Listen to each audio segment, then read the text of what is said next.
This is cool. Yep. And I wrote in some very faded scribbles, D&D coffee mug. I'm gonna have to rewrite that.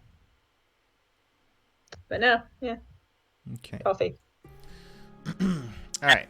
Down to our last session on the Call of the Netherdeep.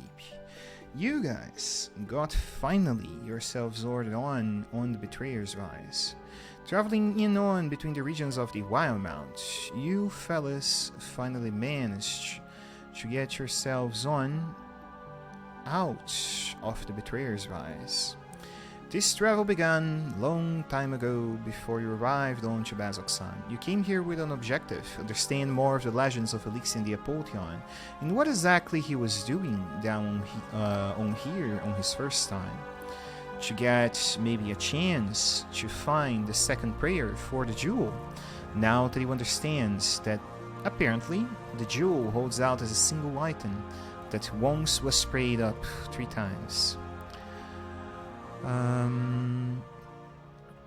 Just checking before I continue. Volume is okay to everyone? Yes. Okay, cool.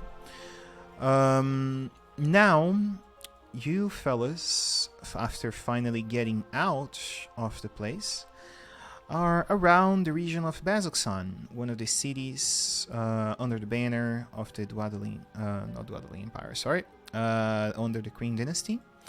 And under the protection of the Aurora's Watch. Now, you guys get yourselves outside, having a good day on at the inn, and as you wake up on the dawn of a new morning, let me get the clock here proper. You have a few things on to decide. You have to decide how you travel to your next destination, the Marquet, the great sands over the south of the world.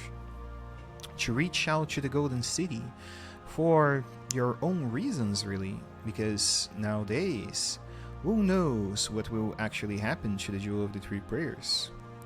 It's up to you guys to figure out its destination, and if you know, it values up your time as you go on towards understanding more of the legends that passed over on the time of the calamity.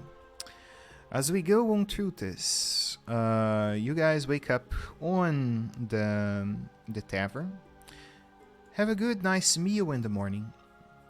You guys see that Prima and Desdemona are currently preparing up the early morning breaks. Cheese, ran, butter, bread, and milk are being served up in the morning. Some fresh orange juice. It's, you know, the regular thing you would find up at a tavern in the morning. Now, as you guys get yourselves around the table to conversate what will happen on, you notice one interesting aspect. Not necessarily up onto the tavern, but on the outside, close to the depot, you find a curious creature that seems to just had arrived down the city of Bazoksan. Half owl, half human, half something. You look on the creature and it seems to be curiously poking around, looking towards the tavern and the movement on the court of the road. You see a Owen, a creature that most likely most of you had never seen before.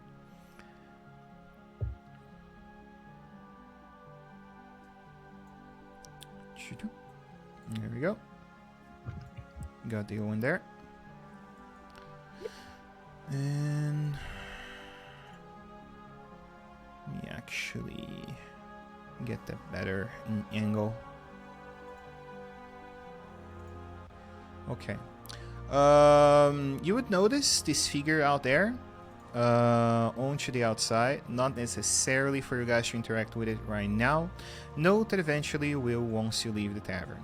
My question to you all now is, what are your intentions? What will you do? Do you want to traverse more around the Bazoksan to understand what are your better options? Are you taking up The idea of traveling through sea. What do you intend to do?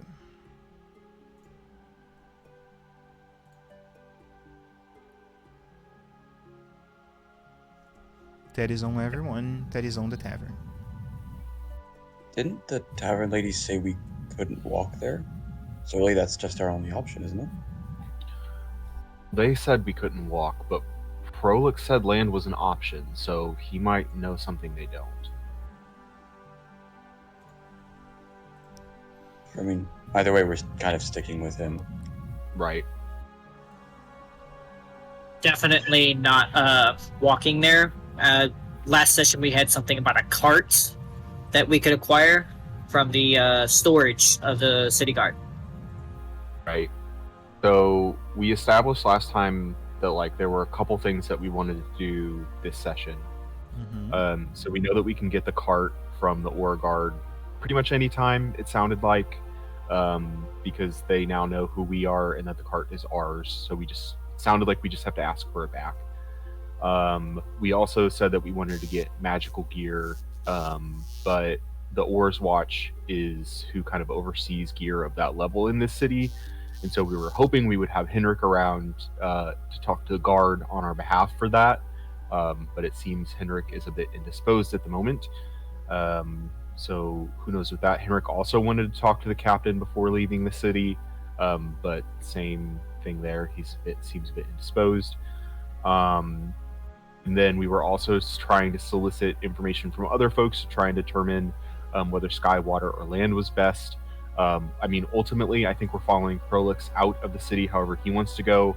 But if we catch word from someone else that, like, one of the three options is best, we might have some influence over Prolix. But so far, sea is looking like our best bet because sky is too expensive and land would take too long. We also, on our agenda today, need to probably meet the suspicious-looking character who is outside. And then there was also the matter of the Druid Circle on the west side of the city that I wanted to check out. That is correct. You do want to go to the Druidic Circle. The Druids, I'm guessing.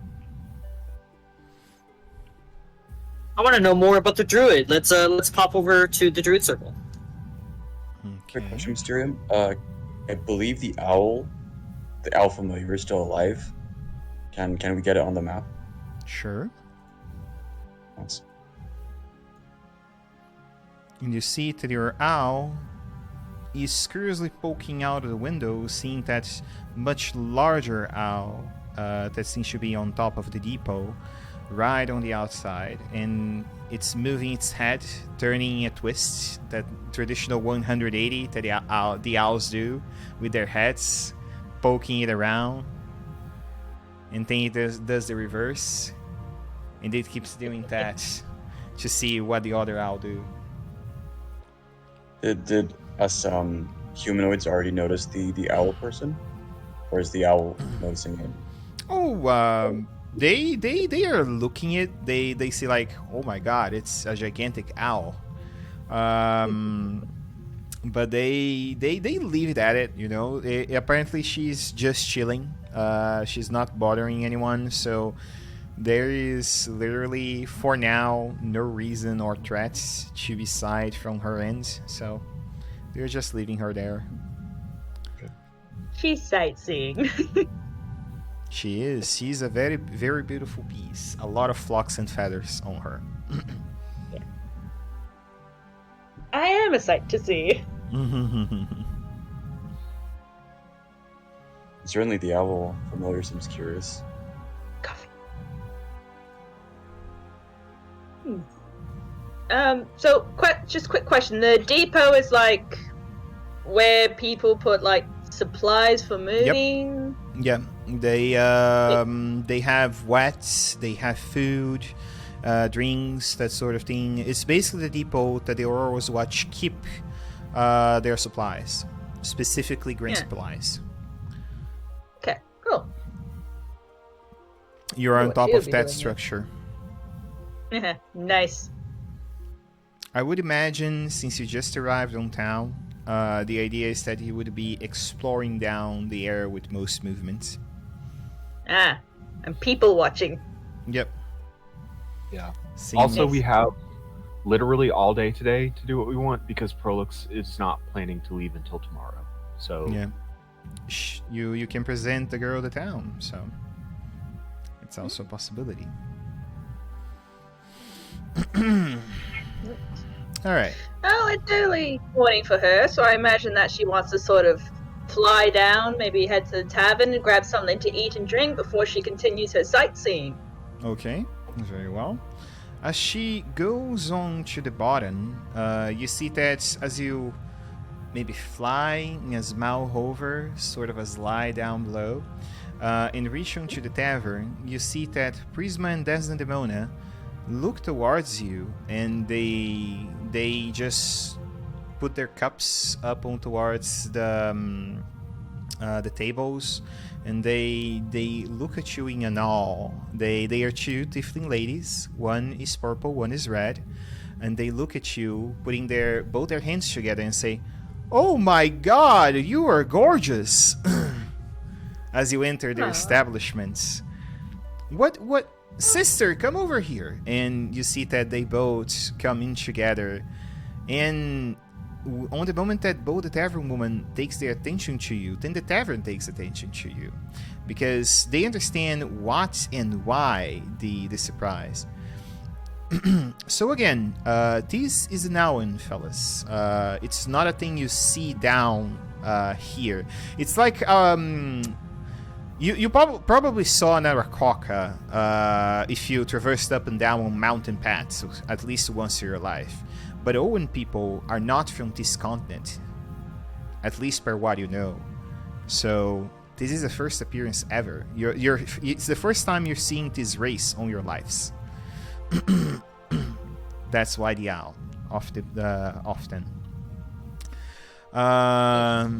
And you see that they look at you, and they look at each other and say, here, and they direct you towards the bar counter and ask, what would you like? How can we help? Yeah, because she is a small creature, she's like 2'1". She does sort of have to clamber up the bustle a little bit. Okay. And with a big sort of grin with a very happy look, she goes, I'll just have oh, you guys don't have honeydew, do you? No. I'll just have some honey and bread for now with a what morning drink would you recommend? And you see they keep looking at you like you're the most beautiful plushie that they ever saw, and they totally want to go grab your hands in it.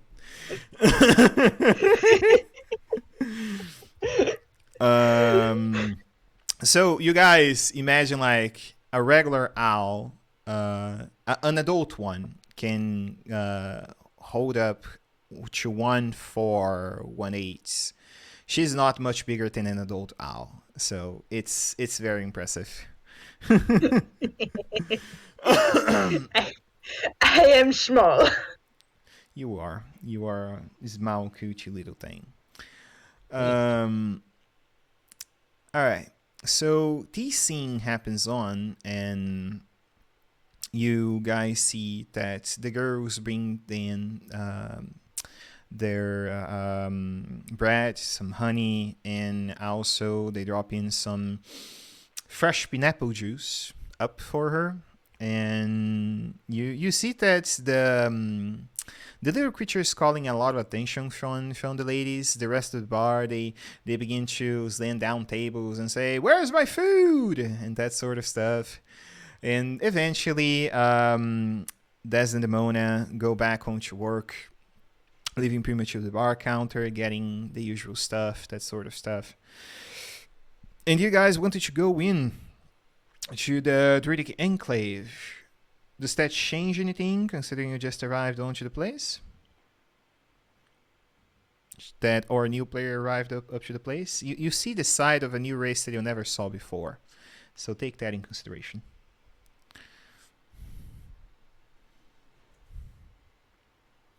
So she enters the tavern. She's definitely ordering food right now. Yep. It's an owl or something to the size of an owl that can talk and is basically asking for food like a human. Okay. I'll be first to introduce myself. I'm gonna walk up to the new person. Mm-hmm. Hello, I'm Oscar, and you seem very strange. Do you mind if I touch your feathers? Like you look so soft. Hello, Oscar. I'm Hira Heath. Though most people just call me Hira. Yes, I am very strange. And yes, you may touch my feathers. And she sort of extends one of her wings out in a little half measure. Mm-hmm. Downwards, not upwards. That'll ruffle them, and that's not very comfortable, please. I take First, I take off my glove. Mm-hmm. I have gauntlets on, so I take off my gauntlets, and I gingerly poke at it, investigating and stroke it, and then I just look you in the face. I'm like, what? Might I ask what you are? You seem like a wonderful little creature. Thank you. I am an owling. Humanoid bird people, essentially. Usually in the face of what you call owls. Yes. We live way off, in mountains and forests with, yeah, a lot of us don't get out much. Probably should, but we don't. Oh, so interesting. And, Would you happen to be looking for something specific here in the fine town of Basazen? I was, just sightseeing for today. I was delivering some merchandise, for a recent client. And I've finished that off. We've done all the paperwork. I've had a wonderful little payday. And so I decided that instead of heading off immediately, I would spend some time to travel and sightsee. I haven't been to this city before. It's quite fun. Well, I would hate to ask and bother you, but we do have a company, and I will point back to our party. We'll be shopping today. Sorry. We will be shopping today, and I would personally love for you to join us. You know, show you around town. I got plenty of fun where that came from, you know what I mean? She sort of leans back almost precariously, sort of looking at the group that he pointed to. And, you know, the whole host of characters, and she immediately goes, "That sounds like an absolute riot. I'm in." Amazing! Follow me, we'll just right over here. Yep, and I pick up my food, and I pick up my drink, and I hop almost in a little bit of showmanship, because of course she's going to. She very gracefully and quietly glides down from her stool and already halfway across the floor to the group. Okay. Joe's gonna whisper to Drake, in between the two of them. He's gonna ask Drake, "Is that racist?" Drake's just gonna turn to the alpha male and go, "Why can't you talk?" And the owl look at you and make that scurvy sound that the owls make. I can't do owl sounds, sorry. Don't give it a complex. It's fine, Owl, no offense. Just I walk our new friend, Herda, over to the group, and I introduce her. Guys, this lovely little creature is soft and it babbles my dwarven mind. Herda, introduce yourself, please. You're so cute. First for the name, a lot of people get it wrong. It is Hira Heath. Hira Heath. Most people just call me Hira. I'm an Alan. I come from the forested mountains, up way off somewhere. And I came here for trade. I finished my trading, and I was going to take the time to explore and have some fun. And you guys look very fun. Hira, pleasure to meet you. I hope that our friend Oscar hasn't, what's the word, offended you in any way. Oh no, I can tell that he was being very heartfelt and honest and not at all mean about it. I mean, you do have a couple of people that are like that, but he seemed generally nice, so I didn't mind. Appreciate that. Good to hear. Well, it's nice to meet you. Yes. Sort of I'm Kreltis. Quiltus? Kreltis. Quiltus. Nice to meet you. He sort of clambers back up onto another stool chair, because short. Alright, so Quiltus, Oscar, everyone else. Drake. Drake's the goblin wizard with the owl. Hey, Kreltis is a wood elf, cleric. And Elf. Joe dwarf, goblin. Joe historically is like kind of squeamish around new people, so he would introduce himself last. And he's a human. He is a druid of the spores, so kind of also very foresty and like cultures fungus on his backpack and stuff. That kind of guy. Normal height for a human. Very, very average man, if you would. Hey. But She sexy. immediately, yes, immediately sort of turns to the goblin wizard Drake and goes, "Hey, short buddies!"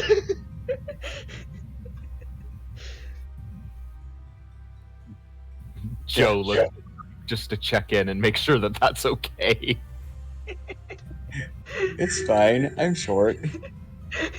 That's how we are. Shorter than all of you, and I've That's how it slightly taken offense. Also short buddies. I'm not short. I'm fluffy. Ooh, so am I. She sort of ruffles her feathers and just turns into this literal ball of like fluff. It's like, it's fine. People who can't see me, I just tell them I'm 6 foot. They'll never know. Joe is quite enamored of the ball of fluff. You've captured his heart.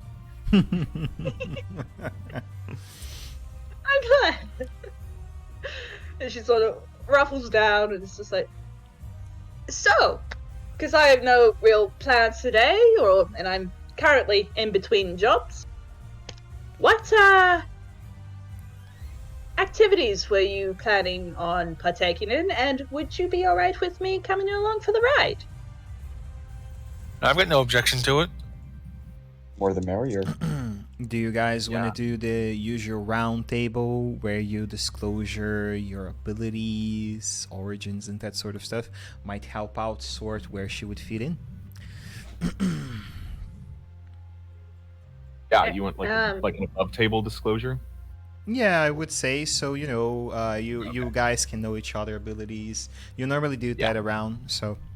Yeah, we do that. Yeah. Yep. I'll- Do we want me to start? Doesn't matter, I don't think. Okay. Well then, my character is Hidaheath Nightjewel. She's a rogue, specifically a, scout, I believe it was. No, it was a different one. Hang on, I gotta look this up. Because I have a terrible memory. Scout is correct. Scout is correct. Oh. I was right the first time. Alright, so Scout, so she's very good at being stealthy, checking for traps, disarming those traps. She's also a member of the Smithing Guild. So, and her specialty is locks. So she's specifically a locksmithing locksmith. She was trained by a dwarf and has been spending the last couple of years traveling, making a name for herself, doing various jobs, and sort of just seeing the world. It's quite fun and very exciting. She has the general appearance of a great-eared night owl. A great-eared nightjar, sorry.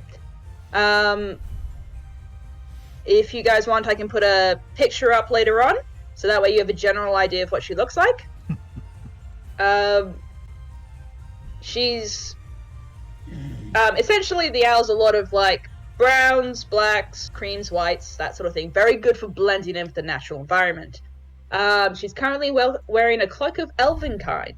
So it's very pretty green robes, some basic traveler's clothes, all that good stuff. In terms of personality, she's a bit of a little shit. She's very, very cheeky, very nice. She absolutely uses her cuteness to get away with things she really shouldn't.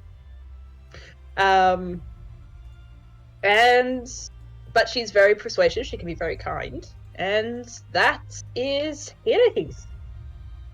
Anything else I should probably share? Alright. Getting to the next one. We finally have someone who can a charisma roll. I mean, Idle. I might or not, because she's so fucking cute. I always give her advantage depending on what she roleplays, but we will see. Kraltis is like so. He's a wood elf, 5'5". He's wearing a kind of a greenish scale mail, but it's really busted up at the moment. Just kind of patches taken out of it. Just looks like it's been through hell.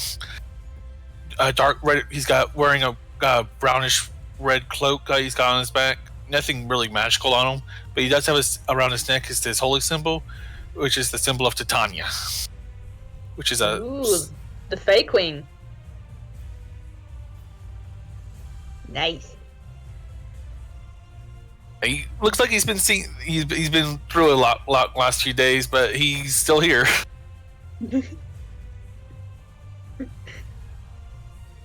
Usually how it goes. Just keep going on. Whose turn is it? Your turn. The one who speaks is the turn it is. Go for it. Okay. Okay, so Drake is an Order of Scribes wizard. He is a goblin. He's wearing kind of regular commoner clothes. He's been wanting to go clothes shopping for 2 levels. and for some reason I kind of thought, yeah, basically the Awards Watch is gonna have the like magical stuff, so I guess that's where he's gonna like get a bit of a makeover. He kind of got PTSD from a book, and it gave him a bunch of rare languages. That's not Infernal, which was the one that would have come in handy in that dungeon, but anywho. But yeah, he's Haunted One, which kind of never came up. And yeah, so he's just like, I'd say his character is he's kind of a little bit cynical, but he wants to do the good thing, basically. So I guess that, I don't know, mutual good. What is that? Yeah. Yeah, that's kind of who he is. Nice. I do believe Oscar is the last one, yeah? Yeah. Go. For last. Oscar is a dwarf, but more specifically a Mark of Warding dwarf. On his face, he has a tattoo that sort of is scaled over in celestial runes. Wearing heavy armor, chainmail specifically, he has a celestial runes covered along the front and dwarvish runes along the shoulders. He carries a warhammer and a short bow, but more specifically, every once in a while, he'll pull out his holy symbol to the deity Moradin, and he'll kiss it and look up into the sky and kind of sheepishly look around. More of a funny, witty character in the sense of his stout, short humor. He's not afraid to introduce himself, and and as you slowly get to know him, you'll know that he has some authority about him. He's definitely a very rough person to deal with when it comes to law, because he strictly holds on to it. Other than that, you should be safe. Or should you? Okay. Yeah, so Joe is a druid with the spores. He grew up really rural, so he did the thing where like small town boy wants to go see big adventure world. He has so far in this journey like been really like kind of paranoid and stuff. Like everything is kind of new to him. So when he engages with new things, like he's always like very tentative. And rubber really met the road for him in this last big temple that we just came out of.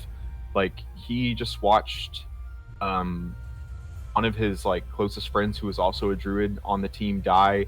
He watched Kreltis die and like come back to life, and then we also watched like Luna, a friend of ours, like we'd been traveling with for a while, die, and then 3 other people die in this dungeon. So like he's like in really like not great headspace right now. So that's interesting, especially considering like because he's a druid of the spores, like his like ties to nature and death are kind of interacting with his emotional state right now, in an interesting way. I think so. So yeah, we'll see how that plays out in the coming sessions. Otherwise, like yeah, like I said, being a druid of the spores, like he kind of cultivates fungus like on and around his body and on his backpack and stuff, and he uses that in combat and in like for utility and stuff around. In combat, he does tend to be like he usually serves one of 2 roles. Either he's dealing out healing and bringing people back up, or he's tanking hits, because one of his main features is that he can basically use his spores to like get a bunch of temporary hit points. So I can have him engage that and then just stick him in the fray for a little bit. But we now have some more healers on the team, so it's TBD whether or not he's going to keep serving that role, or if now that we have some more healers, if he's going to, now that he's also got some better spells, he might also start employing those to do some more damage too. We'll see. But yeah, that's Joe in a nutshell. Nice. All right. Fair warning, even with like the tokens and stuff like that, I will probably get names wrong, so patience, please. Fine. It's all good. Drunken now, that does seem a fun time. Eh.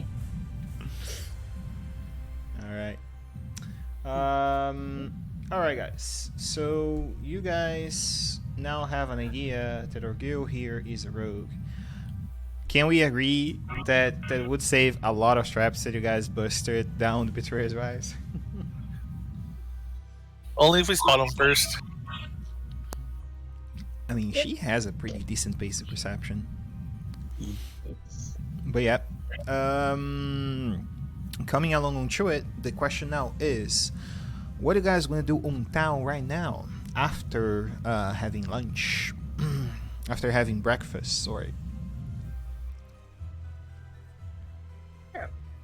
Shopping or druids or something like that?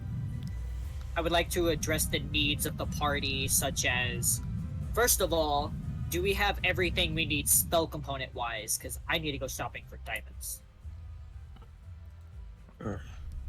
Do I? Can we find diamonds? Just one. Yeah, not that easy as he just said. But you remember that you guys still have to get your payment from scouting on the tower, on the Betrayer's Rise. They're gonna pay us for that? Yeah, they are willing to pay information for anything that is inside there. It's not like they send scouting parties on one of the most deadly places in the world.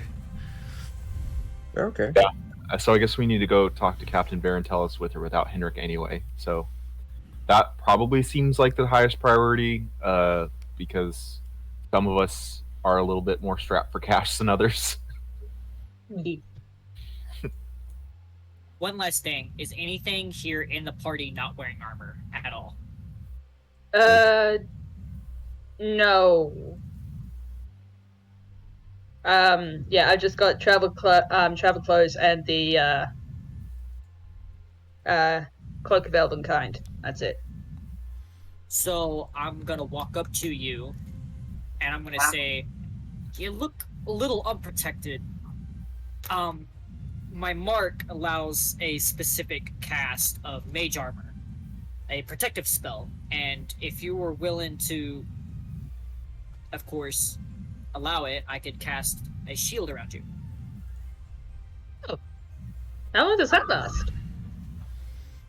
8 hours. Typically about 8 hours. Do you think we'll need it on a shopping trip? Honestly, in There's this something, city, sorry. maybe. You haven't seen things come out of the sewers here, so Just want to remember one thing before you waste a spell. The Owen is wearing leather. Oh, am I? You are. I think that's why I was asking. Oh, I am. I thought that was something else. Okay, apologies. Never mind. I am wearing light leather armor. Apologies. Tell underneath all that fluffy of yours. It's fine. Yes. It blends look in through so the- perfectly. I see. So- I'm gonna look to the familiar, and I'm just gonna be like, I can't believe I'm about to do this. And I look. Who owns the familiar? Jake. Do you mind, my friend? I don't mind, but is the familiar like physical? Like, can he touch that owl, or He like can. can he? He can. It takes the form of an action beast while you are transformed to his material plane. Jake's just gonna turn to the familiar and go like, "Be nice." And you see that the owl looks at you, looks at the other owl that is bigger, twists her head to the right, looks at the dwarf, and then it raises its wings.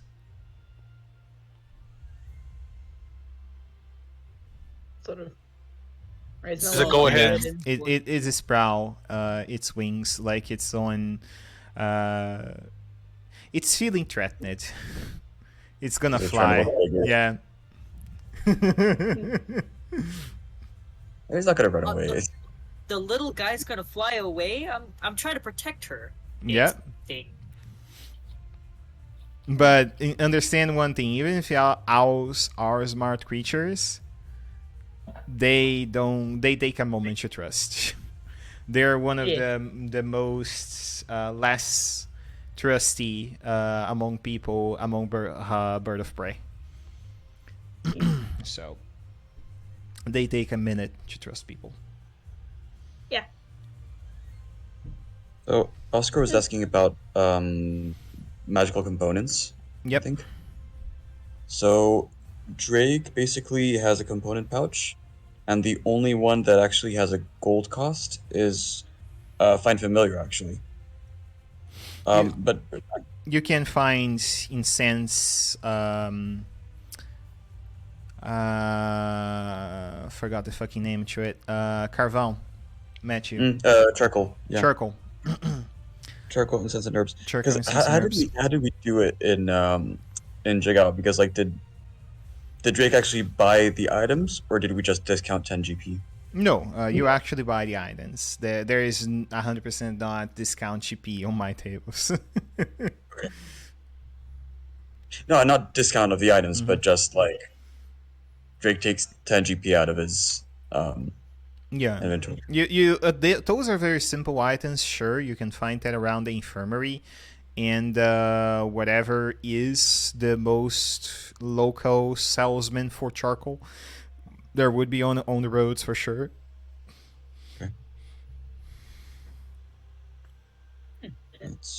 Well, I'm just more specifically looking for 1, maybe 2 diamonds. And Okay. you said we're going to get paid in those. And then I was looking for 50 gold piece platinum rings.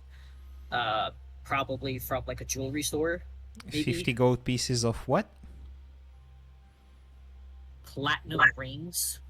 Platinum rings. Okay. That's something we'd probably find in Marquette. Yeah, in the Marquet, 100%. But you guys are taking, remember, if you go by sea, more than a month to arrive there. So, And we're basically in the middle of nowhere right now.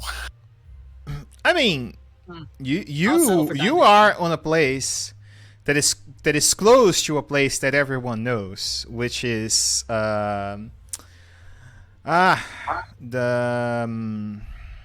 Managiri coast.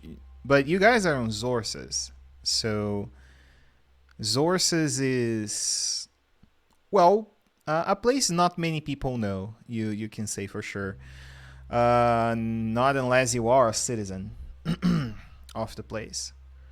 But you can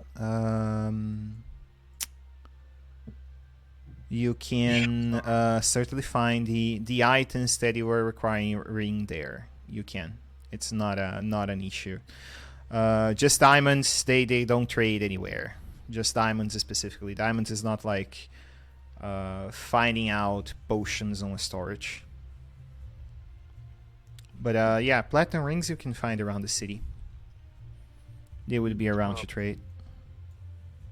Well, diamonds you need. Just that's where shopping keep in mind for me. I need 2 diamonds, specifically of a more than 300 gold piece at least. Okay. I need 2 of them, 300 gold pieces, for in case you die.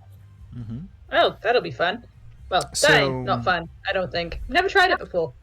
Well, I do have some connections. I can probably visit the local Jewelers Guild and see if I can't negotiate some on your behalf.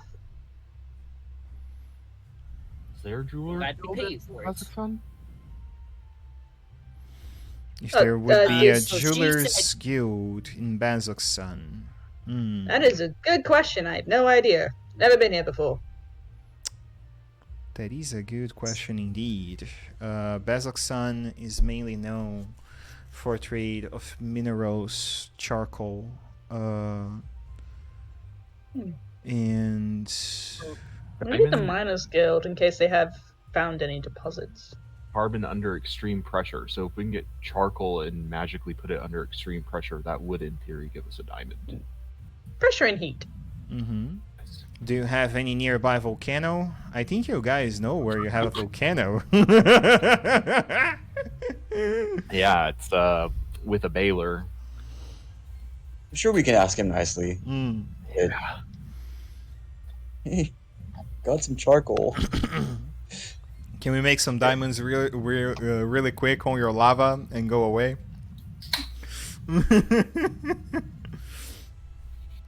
This is a favor. Also, just to put it out there, when we go and talk to Varentelis, I nominate Kraltis for that conversation. He's the most Ooh. diplomatic among us. Kraltis gonna be the big leader guy now. You gonna puff your chest, Kraltis, when you talk to him?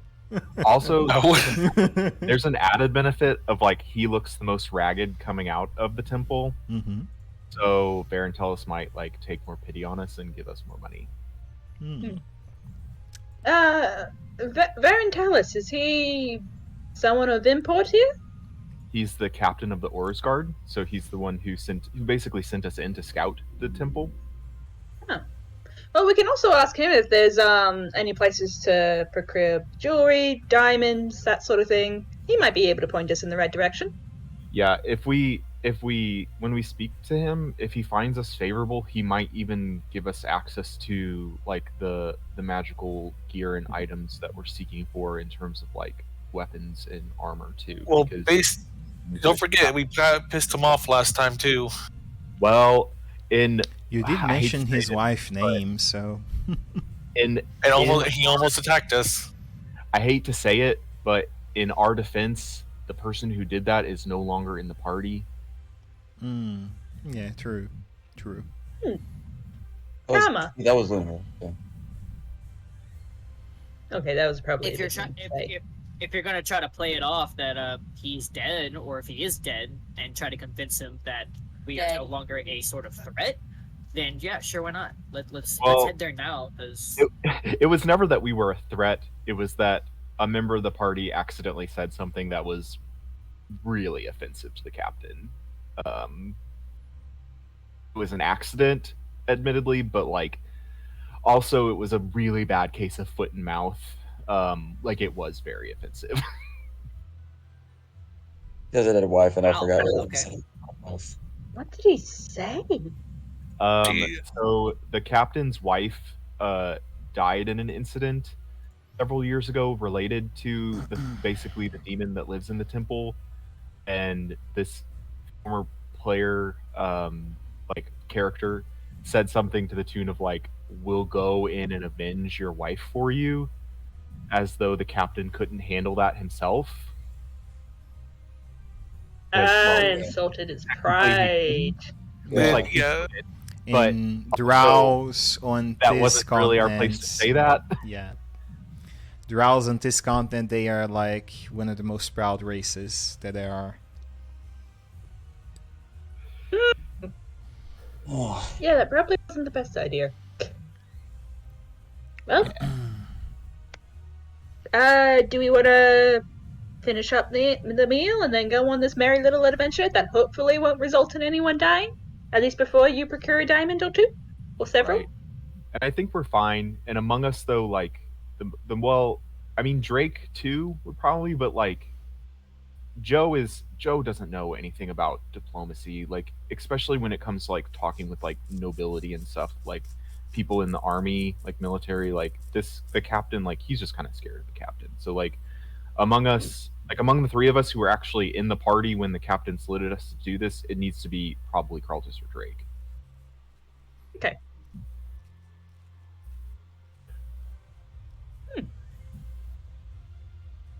Easy enough. Okay. Sounds like he really ruffled his feathers. We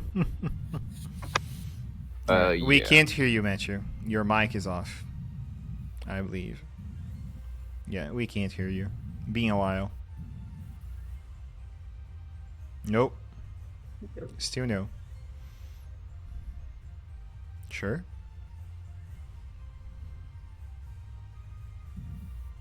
You might need to switch that on Discord.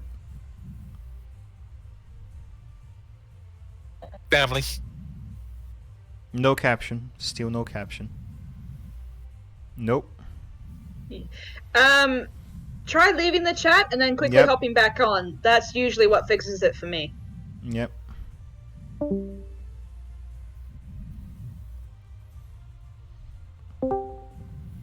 Okay. Nope. No. Okay. Go over to the cog and set manually what sound source you want to use. Might solve the problem.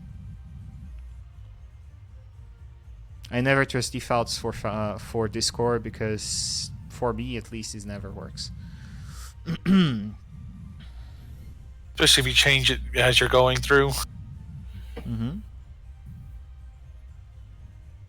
Nope, still can't hear you. Might as well restart the computer. Alright. So, moving along, since he can still hear us. You guys are gonna talk to Verintelis first. Is that the idea? I think so, because Very well. most of our stuff involves shopping, and we might as well know how much we have to spend before we do that. Mm-hmm. Okay. Yeah, he will be paying you guys. Depends if you are gonna want to burn what he will give you guys in for payments is the thing. Right. There's also the matter of like he might give us access to items that we couldn't otherwise, since the Overwatch basically owns the magical items in this city. So if we can negotiate access to those, like we can't get access to those without his authority. So Yeah. And now is it working? There we go. yes. Oh my god, okay.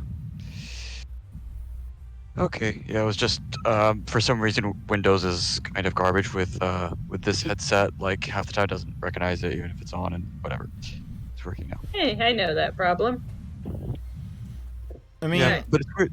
Windows works very well a little bit with every fucking program, and then there's Mac. Boom. It solves everything. But yeah, go along. Yeah, I don't want to interrupt what anyone was saying, but I think what I was gonna say before about the Captain Varentelis is, I think Kreltis probably has higher charisma, right? Your charisma cast? Possibly a little bit. Okay. Not much, but Basically, like Drake can like kind of butt in if he asks about like what the hell we did with the jewel, but otherwise, yeah, you're probably the more diplomatic person.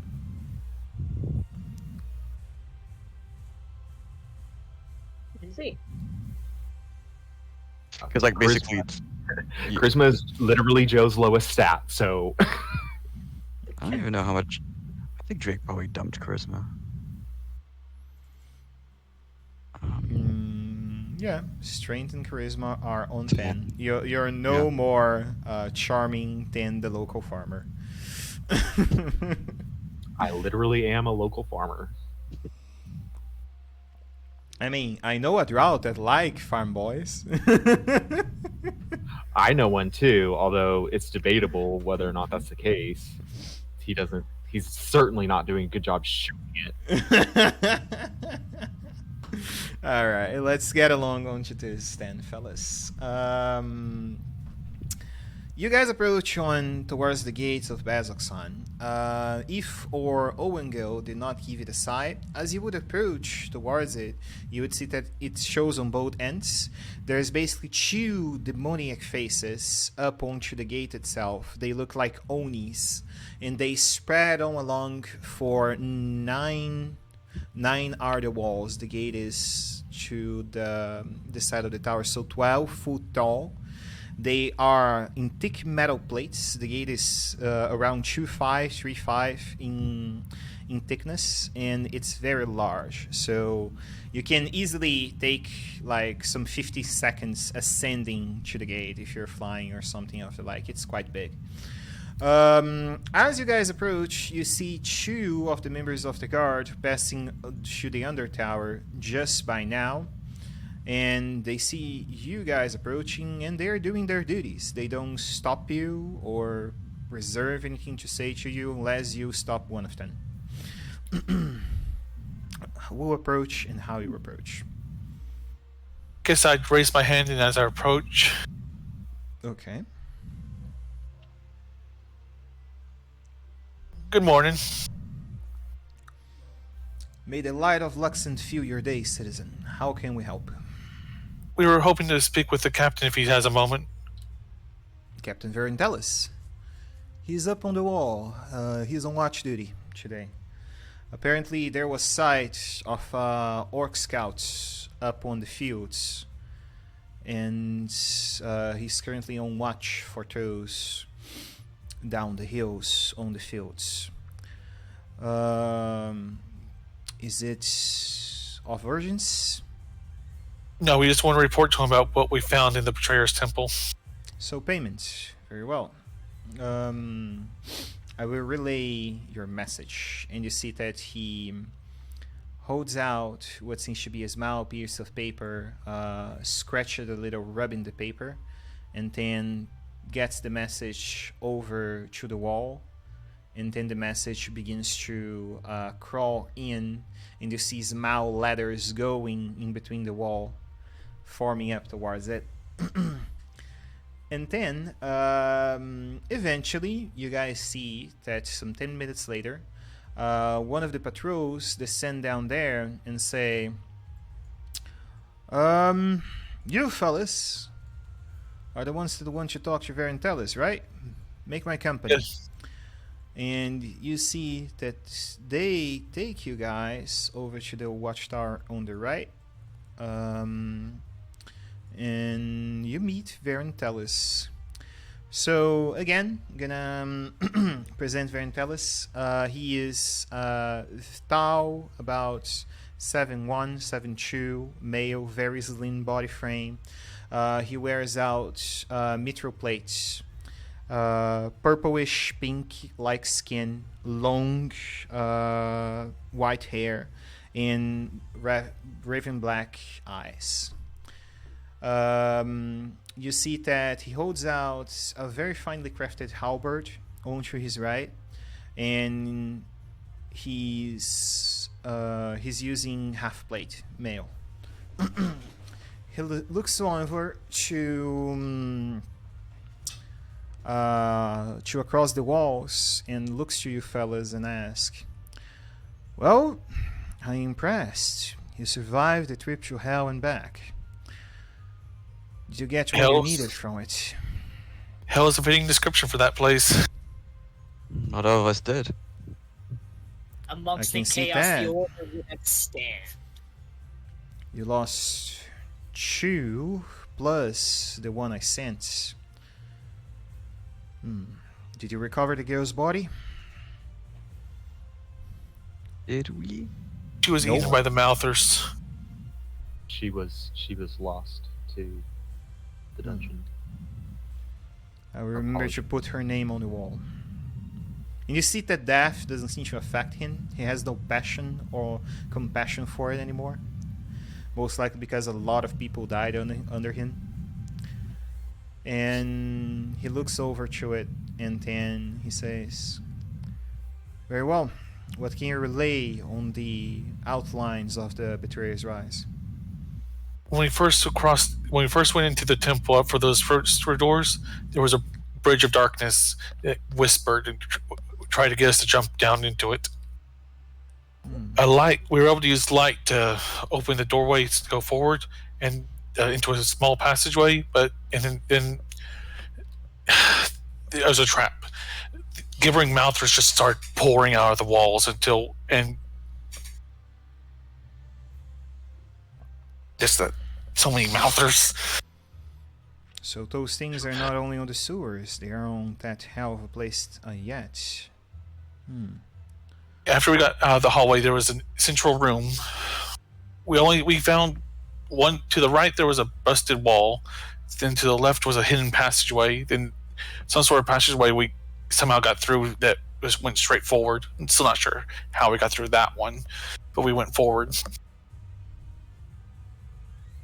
Found the secret passageway on the way out of there. Very well. Did you find the beast? That legend spray? There is a Baylor in there. Behind a sealed gate. Well, You see when you mentioned that he holds out tightly the halberd? Very well. Behind the Baylor is actually the prayer site of Antra. Filled with crystals of some kind. Filled with crystals of some kind. What was that? Were they purple? Were they purple? They were, I don't think they were purple, no. Purple, pinkish like. They were purple, pinkish like, guys. See the image on image references there. You will see what I mean. Oh, okay. They were orange on the map, but they were purple, pink in the image reference. Sorry. Yes. Okay, yes, they were purplish pink. We're Rudian. yeah. Sky Joe raises his hand like very tentatively. You see he raises a brow and say, "You have something to say?" There was also a mage in there who was accompanied by driders. Accompanied by driders. That was really weird because we didn't anticipate there being anyone like that in there. That was before that we found the sealed chamber of the Baylor. There was a temple, some sort of temple in there that was filled with succubi and incubus. To the right of that was a passageway that opened up into this spider web filled room where driders were. It was I believe it was dedicated to the Loth. There may be cultists. Cultists of who- Loth in Bazzoxan. I had heard They word must of it have for a few way- moments. They must have a way in and out of the Bashir's Rise and into Bazaksan. So you may want to be aware of that. Mm. Maybe. The fact that the Gibbering Mouthers are in the sewers here, and also in the Bashir's Rise, there may also be some kind of passage there. I will take So that let's into see. account.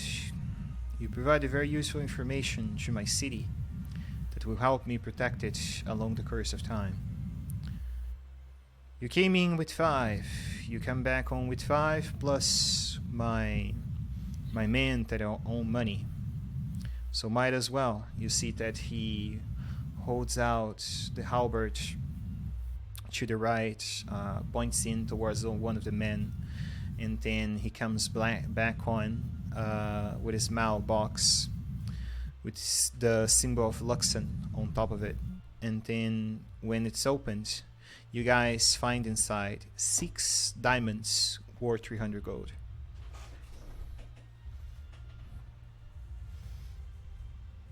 Thank you. 300 each or 300 each, yeah. He is paying you guys 1,500. Nice. And Honorable. Captain, what of Hendrik? Are his commitments to the Aurora's Watch He is a completed? mercenary. He came Okay. here for gold. His gold is with you. You can take a diamond as payment and do whatever he desires. Okay. Joe's gonna nudge Drake and Kraltis. Ask him about magical gear. Yes. You see, there were two other things that we needed to ask you about. So one is, I believe, the carts that we came to the city with is still under the safekeeping of the Aurora's Watch. Yes, it's yours for the taking. I might nod over it. And we heard that you may have magical items that might be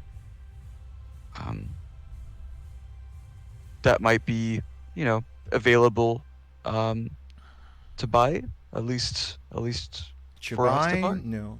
We don't sell gear in here, if that's what you're seeking.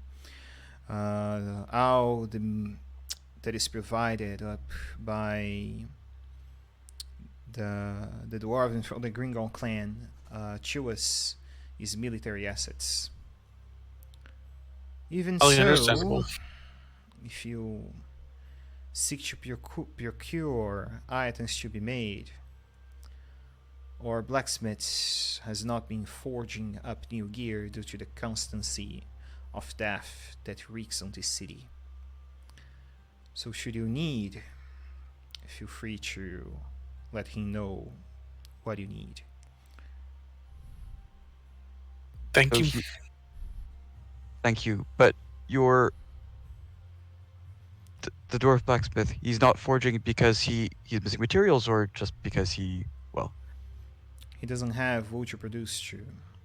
Like Oh, I so he said, doesn't. there's more men dying along my walls than Oh, so he's missing there is clients. Not need. just that okay. He's just missing clients. He doesn't have like creators blacksmith's block or something. Okay. Okay. Thank you, Captain.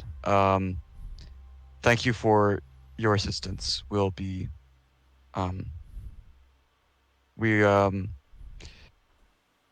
we may be leaving the city soon, and we appreciate your help. I certainly do.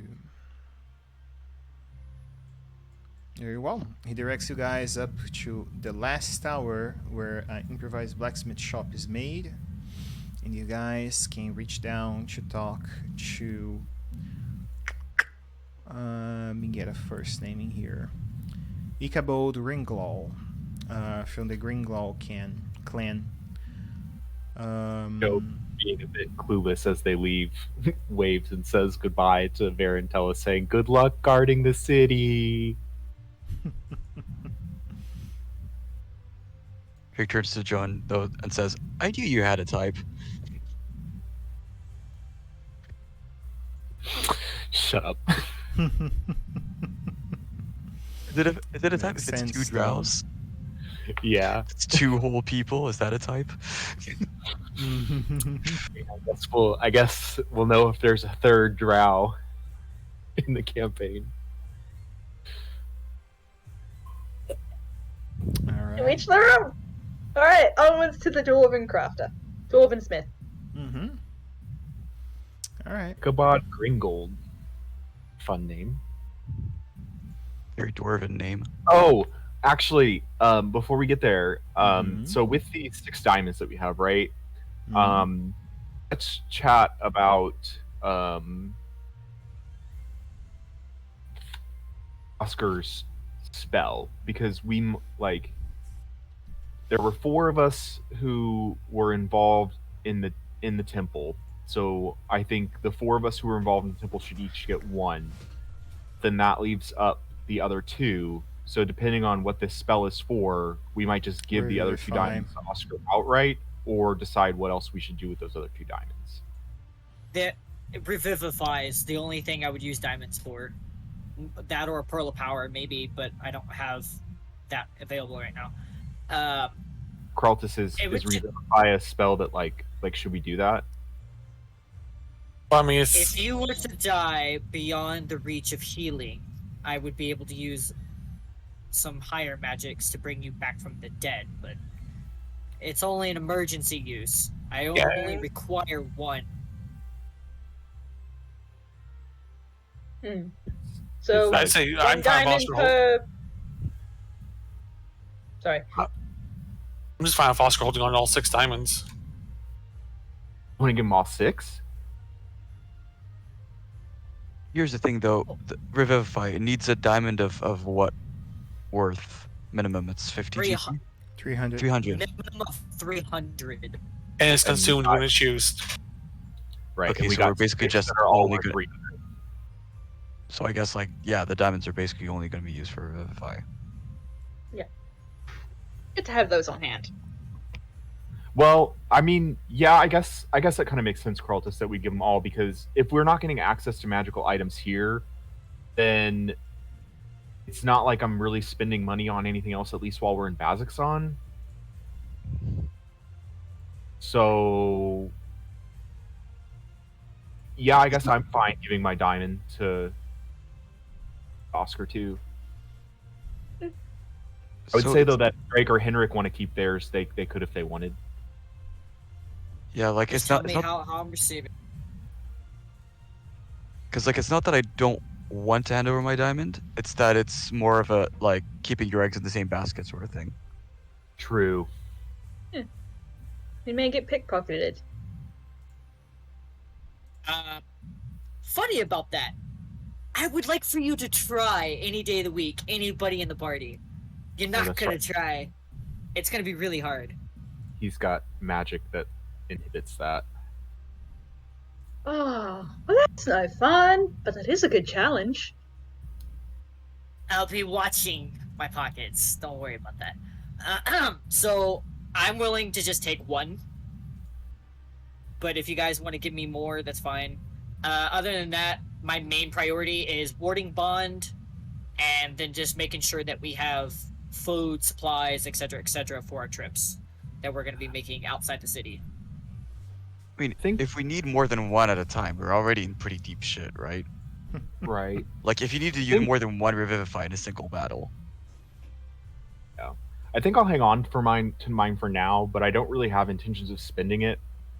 And I'll probably fork it over to you at some point. Same, But yeah, I do feel squeamish and I like the idea of splitting them up, just like not keeping them all in one basket. And who knows? I might find a use for a diamond sometime. And also, like, I think Joe would just kind of be enamored at the idea of like having a diamond. Like, he's got a diamond. I think yeah. So I'll keep mine for now. But honestly, like, Altus, if you want to give him yours, you can. Let's hold one off for Henrik. He can decide what he wants to do. But I definitely think we can give you 2 of them, at least for now. Just 2? Just 2. Got it. I'll add them right up right now. Okay. I'm gonna keep mine. Very well. I think Jacob will keep his. And then, question comes now to mind as the following. As you guys approach up towards this improvised, take the moment to actually change the music to...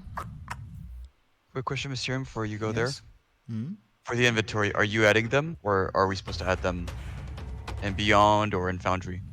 You can add that on Beyond if you desire.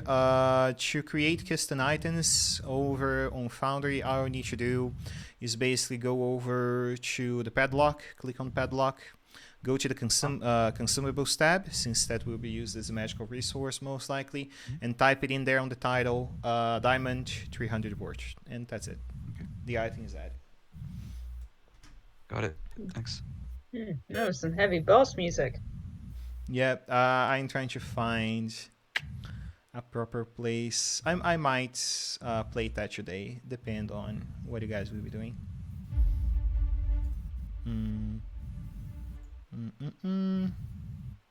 I still did not play out those musics. There are like over 120 musics in here, so it's hard to find the proper tune. Take a while sometimes. I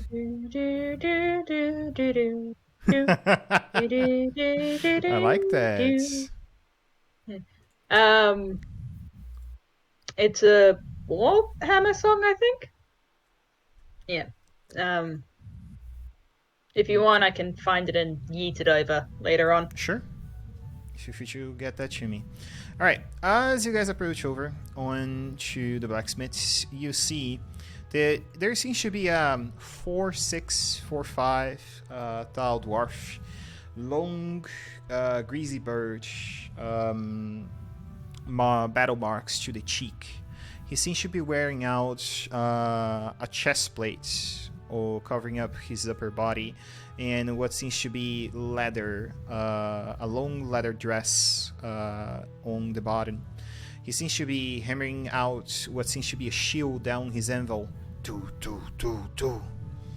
As you guys approach, and you see 4 other human assistants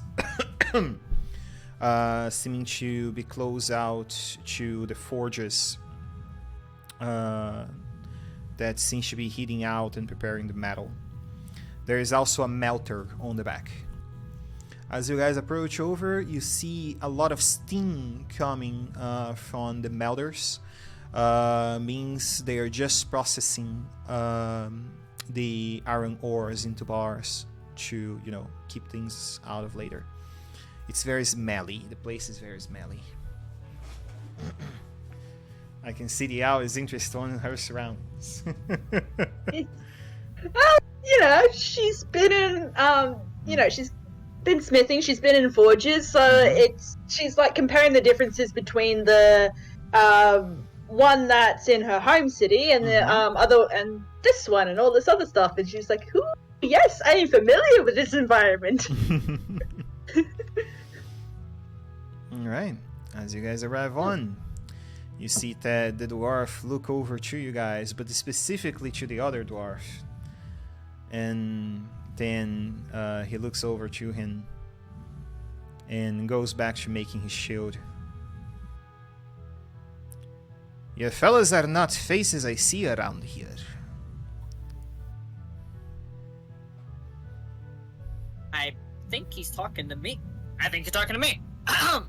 So,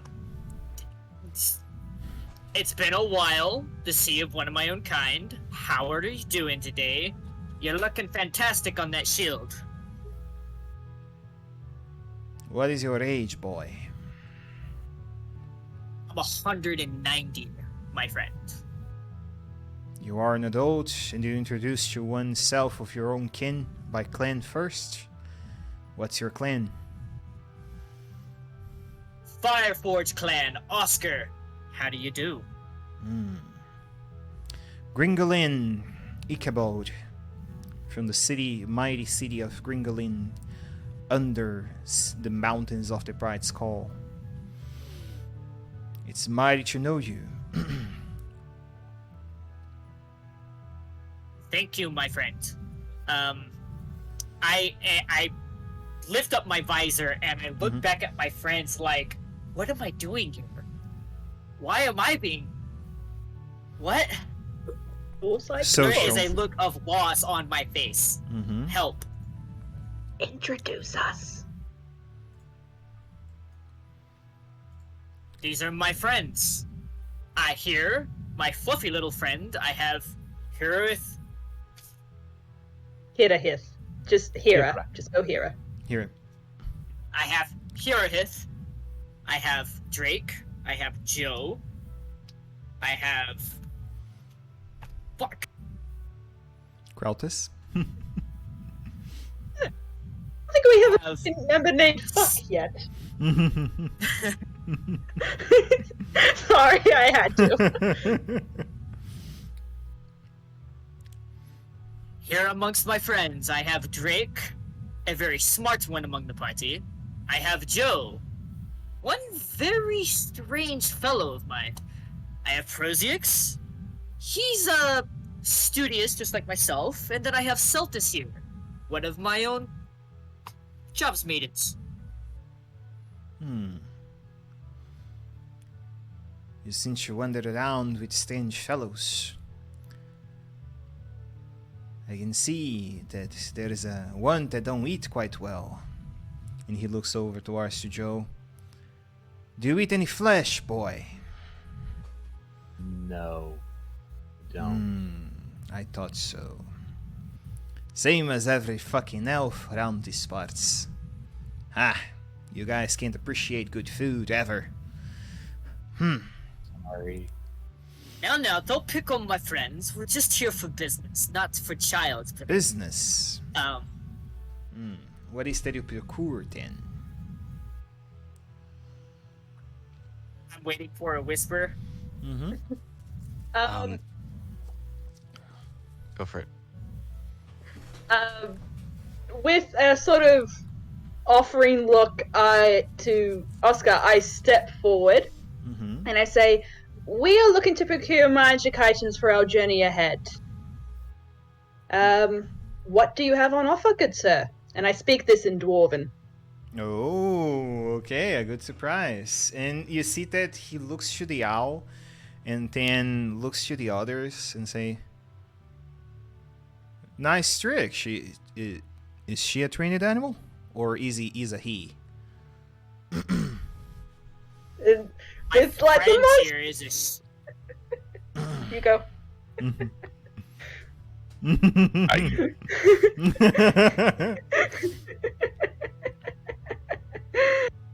Oh god. Alright, did you want to go or should I? Go for it. I'm not a faced person. I am just here to make sure nobody dies. Yep. Okay. With the most polite smile, it's like, no trick, no pets. I am a member of the Owland clan. Heath Nightjewel of the Weaven Spires. Oh, And she says this in Norse as well. You are very fluffy and down that a crocaten. I see. I've been told that, yes. So, matter of business. I know, I don't sell anything here. I forge things. They don't provide me anything that I can get tinkering around on what to do. It has been a good old time since I last made even a good dwarven tower. So, if it is magical gear you're seeking, I can only provide hands capable of forging. What can you do with a diamond? That depends what you want the diamond used for. you want it I don't know much pulverized? about magical items, so I don't know. But I don't know what can be done with that. Let me know what you seek. Might be easier for me to say what you need to procure for me.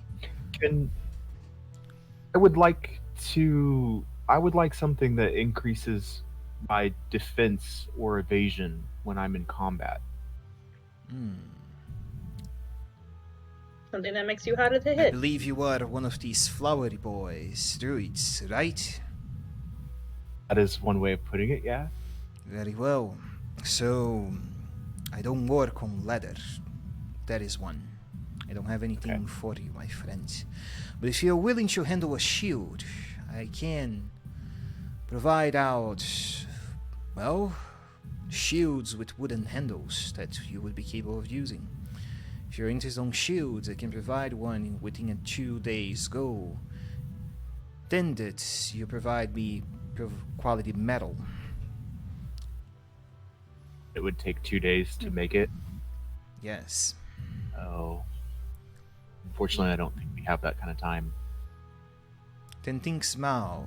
Daggers, short swords, small chainmails. How long would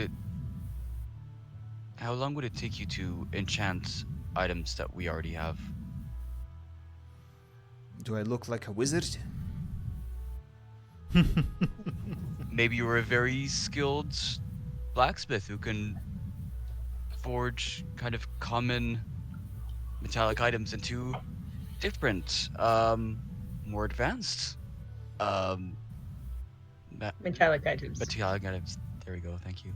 I heard out a legend that there was one among my clan that associated himself with the old city of Draconia. He gained such skills to enhance magical weapons with his blacksmith hammer. That is, though, not something I do. Takes time to craft art, my friend. Understand. How much for a longsword? Depends. Do you want something that the members of the watch carry around, or do you want something that you can give a name to? Something simple. 50 gold. Yeah, I think I'm gonna buy a longsword from him. Nope. That change of tune there. God damn it. Like, now we come into the ultimate battle. Haggling! Oh, haggling, just buying a longsword from him. Yep. I'm assuming it's just a normal longsword, right? Yep, go to your character sheet, 3 dots, equipment shop, and buy the item you seek. Should discount from there. But, alright guys, let's get over onto items that you may need that you can procure in a day or two, maximum. So, weapons, you can do in a short time, shields, armors that are made of metal up to medium, like chainmail, chain shirts, that sort of stuff. You can do that sort of stuff. And that will basically be about it. If you guys are seeking to buy magic items, like actual magic items, you will have to wait until Ankara.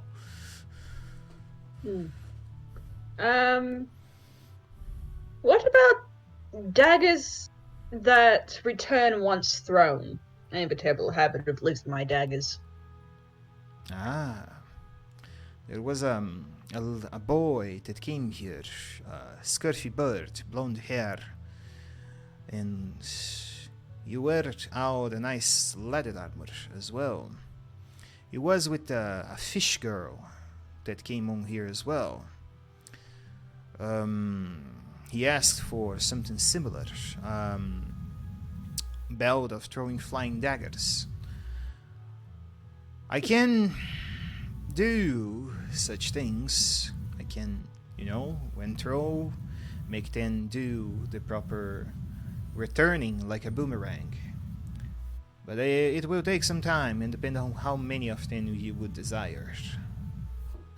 Just 2 for now, thank you. What's the time frame for such a thing? I would say I would need silver. I do have silver in here. Possibly 2 days is what I will need. If I... what's the price range for that? 2,000 each. 2,000? Oh god, I do not have the coin for that, I'm afraid. Well, I'm afraid I'll have to wait until another opportunity arises. But thank you. I'm not going to insult him by trying to haggle, because most dwarves typically, like, the price is the price, and it's a fair price, so I'm not even gonna. It's like, I'm afraid not. We're such bad clients. The rival team was here and waited 2 days for him to make that, so they didn't even, like, try to go south like they said they were going to. They came straight fucking here and lied to our fucking How many taverns are here? Like, how did we not run into them in Kazakhstan? Yep, we lost somebody. We lost Yep. Oscar for a moment. He's back. And he's back. Yay! We thought we lost you. Drake is gonna Then ask drop the on us, blacksmith. buddy. It's like, Drake is gonna ask the blacksmith. This fish girl, as you say, by any chance, did she look like she might be a little bit orcish as well as being a fish person? Not that I notice. At least I don't sell to orcs. Very tall, blue. Yes. Had a very nice bow. She specifically asked for the highest quality arrows that I had. She wouldn't have had a trident by any chance when you saw her? A trident? No. She had a harpoon. Was it a regular harpoon or A regular Or did it- harpoon made out of wood. anything? Did you remember anything unusual about them? No. Nothing at all. They were accompanied by an acolyte of Avendra.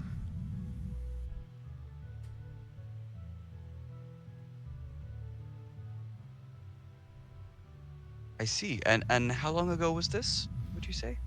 On the very least a week ago.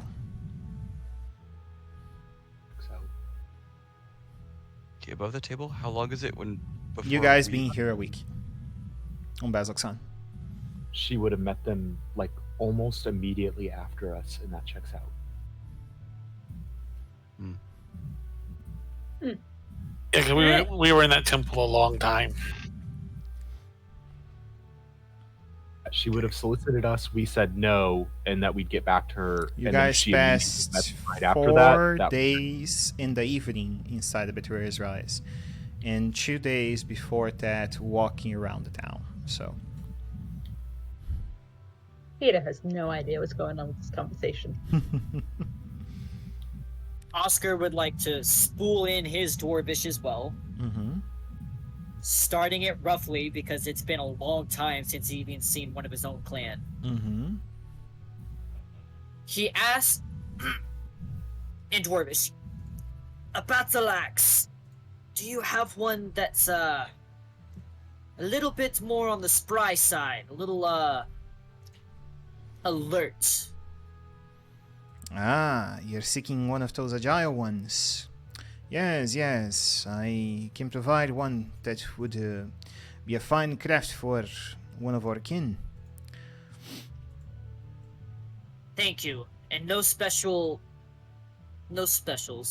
I'm here to buy straight up. Very well. I'm sorry, it's been a while since I've used the dwarven tongue. It's been so long since I've been around family. It's Glad to meet fine, my you. friend. I would say, well, you're one of our species, so I would say brother to brother, 700 gold for the item you want. Will take a day to make. I am only 40 gold pieces short. Let me ask a question to my friends. Do we sell one of the diamonds? Is that the question? For sure, he will take anybody, jewelry. Like, We don't need to sell the diamonds. I can spot it 40 gold. If he's going to put it to good use in combat, that's fine. yeah, it's just gonna be a battle axe of waning or warning. Okay. I've got 40 gold is fine. I can spot him that. So since it's a gold, you guys don't have to require for Prolix. For time on that. So I'm gonna just add the battle axe of warning for Oscar. I got it. Did you specifically want me to try to do it in Forge, or should I do it in D&D Beyond? You can add up in D&D Beyond. I will add through here. Okay, thank you. Thank you. That was Drake, right? Oh, it's Joe. Joe. Thank you, Joe. A kind lad you are. Oh, wow, my golden foundry is not accurate.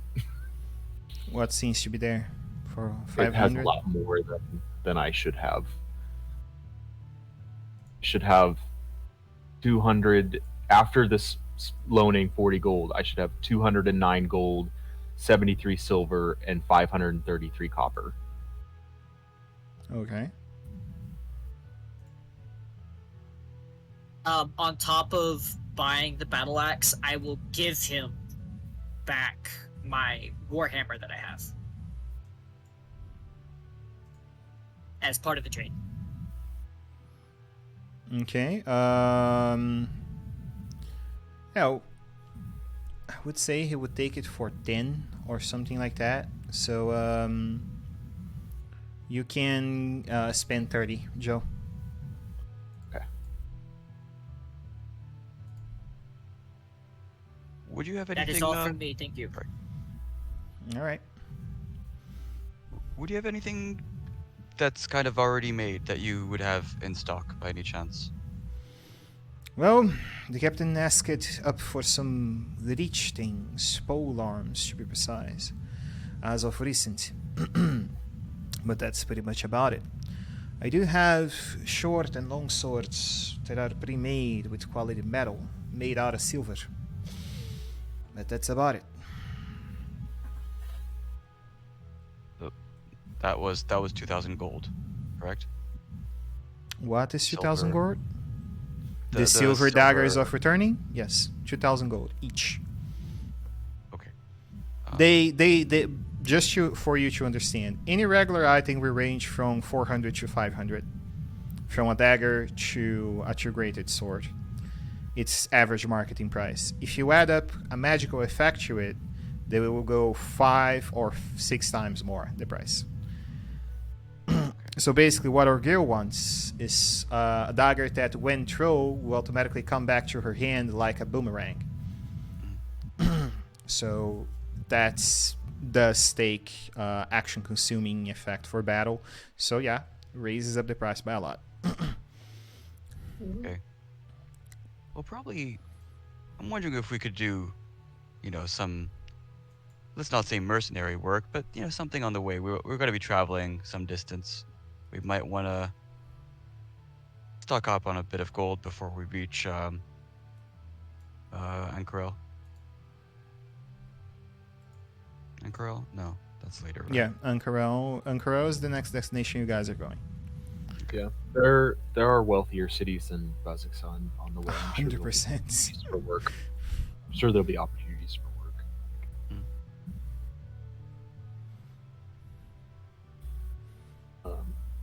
Anything else you guys are seeking metal-wise, since he don't deal in wood and leather? Yeah, I'm good. I'm good. I'm good. This shop is making Joe uncomfortable. His film of fungus is growing thicker and thicker to keep the metal off of him. Mm-hmm. Well, by now they would most likely begin to melt onto your skin because it's really hot up there. I guess mushrooms don't like heat. Yep. Well, if the sword is all procured today. I believe business is concluded. Yeah, you guys can take this up somewhere else for sure. Thank you for your time. Thank you. Yes. Thank you kindly. And then I suppose we head off somewhere. You guys the guys wanted to go towards the Druidic Joe- Enclave.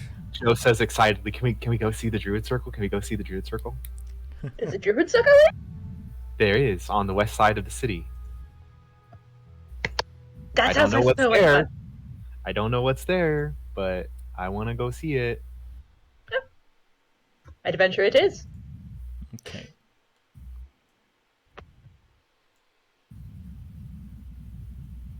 I need to go AFK for a minute. Just don't wait for me.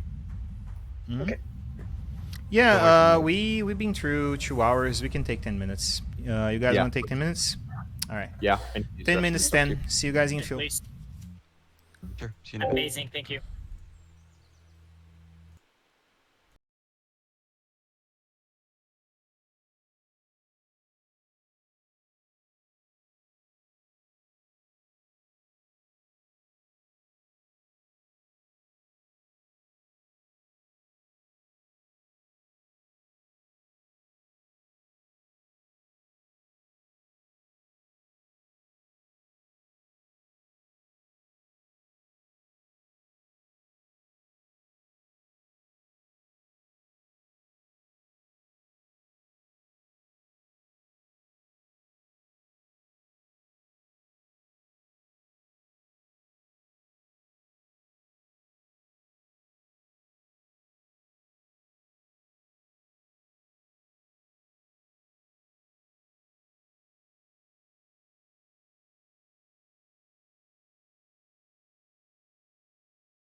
I'm back. There we go. We're all back into the road. Okay. As you boys and girls arrive up towards this spiral, you see that the glass crunches in an underfoot amid overgrown pair of weeds along the roadside. Collapsed walls have been replaced with rows of wooden shelves that hold earthenware pots. Numerous alcoves are being used as planters for the local stubborn flora that overgrows among the wood shelves. That is a bit high for me. Let me get it lower. There we go. Just outside to the far end of this enclosure, a smashed mosaic of a stained glass sits on a splintered window frame next to a withered scattle tree. As you guys approach, you see that this place seems like a gigantic garden. It sprouts in of nature in battered dry lands, just like the same view you would have on from top of the wall to the outside. The barbed fruits dried out in all its longitude of the terrain. As you approach, you see what seems to be 7'4", 7'8", Fjellborg, taking care of the local flora. He seems to be watering out the plants, and there seems to be a small little raccoon that follows him around over to the side of his boot. On his neck, you find in there the symbol of Melora, the Wild Mother, the gracious Mother Earth for some.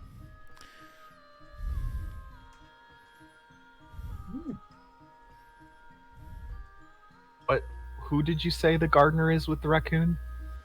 A Fjellborg.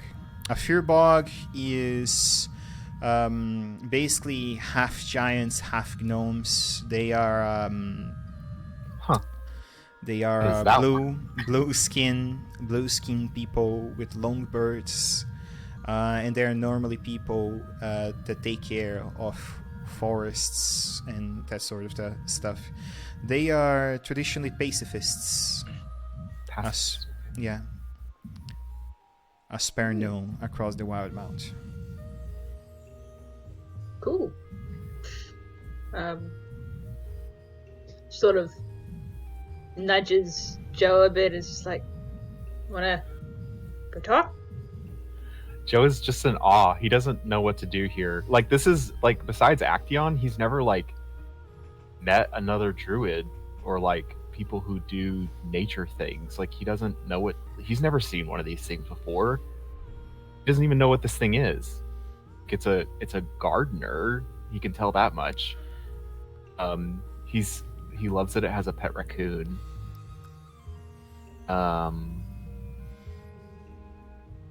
Let's see. How close you guys approach? You just go all the way towards you reach the tree where he is, or you're taking a sight? What Joe would want to do is he would like walk up to the tree in the middle. Like that's what he would go do. Okay. He wants to see that tree in the middle. He's trying to figure out what this is. Very well. You see what seems to be slim but with strong vines on the earth, scattle-like tree that most likely was filled in with leaves once. As you approach, you see that the curious raccoon look to the side of the boot towards the obvious bird of prey of the group, and you see his eyes go wide for a moment, and then you see that he skitters in among the flowers like he enters that predatorial mode, hiding from his natural enemy.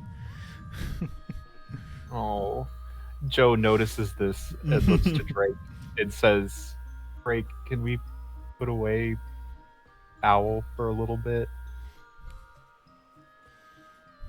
Yeah, can we can the owl just kind of go behind a corner or something? So she can, but we have two owls and one just can't pop out of existence.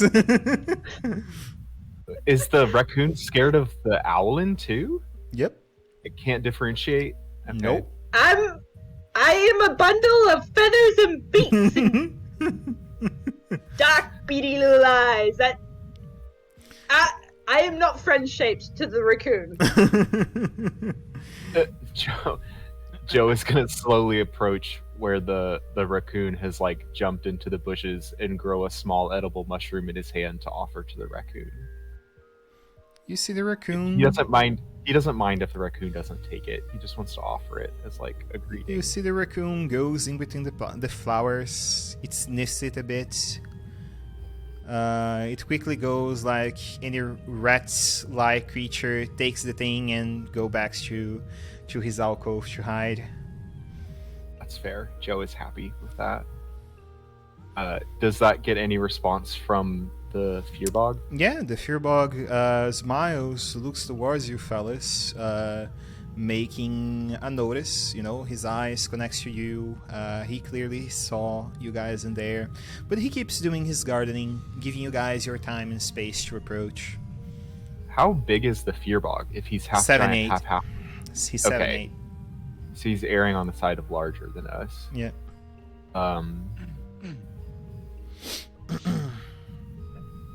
So for all intents and purposes, though, this tree just looks like a dead tree to us. Yeah, it's a withered scattle tree.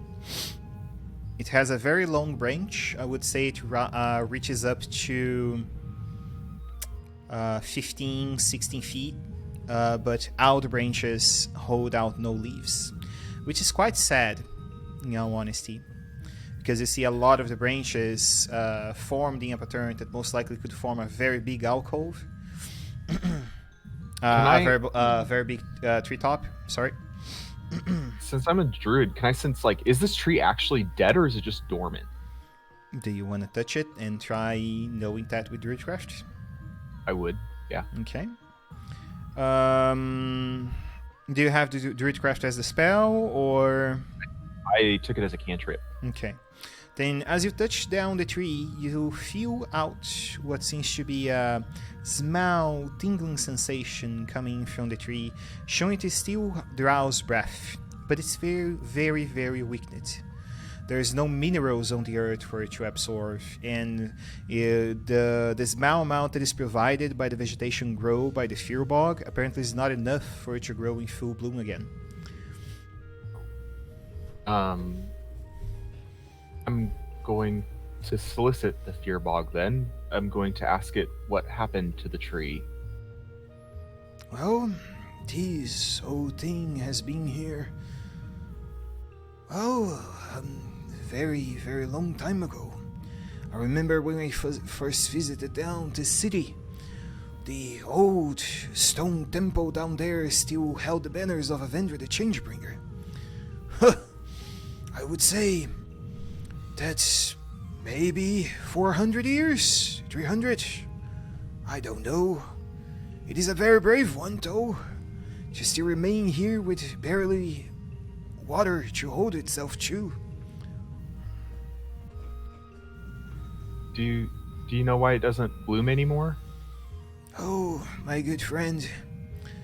Like all the vegetation around here, things don't grow in here because of the taint of the Rudo moon. The Betrayer's god cursed down these lands back on the old days during the battle. I remember, if the say is right on my mind, one of them said, "Curse down unto the primordials, if we can't have this land, no other shall have it, and then the land never grow out vegetation again." So, how come you keep tending to this garden? I believe in the Wild Mother. I believe her grace will eventually fall to this little place. Do you think that with the right magic, this tree could be brought back? Certainly, I do. There is ancient one among my kinsmen, very powerful dryad, that could, if she moved around here, bloom this tree to form again. But you know, we are scarce all across the land, so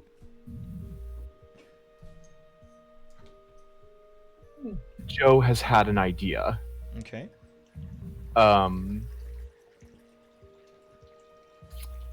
He has the information he needs for now, and he's very excited.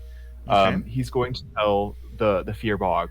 He's going to say, "I'll be back tomorrow morning," and he's gonna kind of take his leave to go start putting his plan into action. Okay. Unless anyone else has business here. Well, do you guys saw what seems to be a dusty, old, crumbling temple dedicated to the Wild Mother that is, well, it is being cared, but it's not what it used to be. Do you... I sort of pipe up. Sorry. Go for it. I sort of pipe up and ask, where's the location of this dryad you speak of? If you don't mind me asking. Oh, I don't, dear. I can see,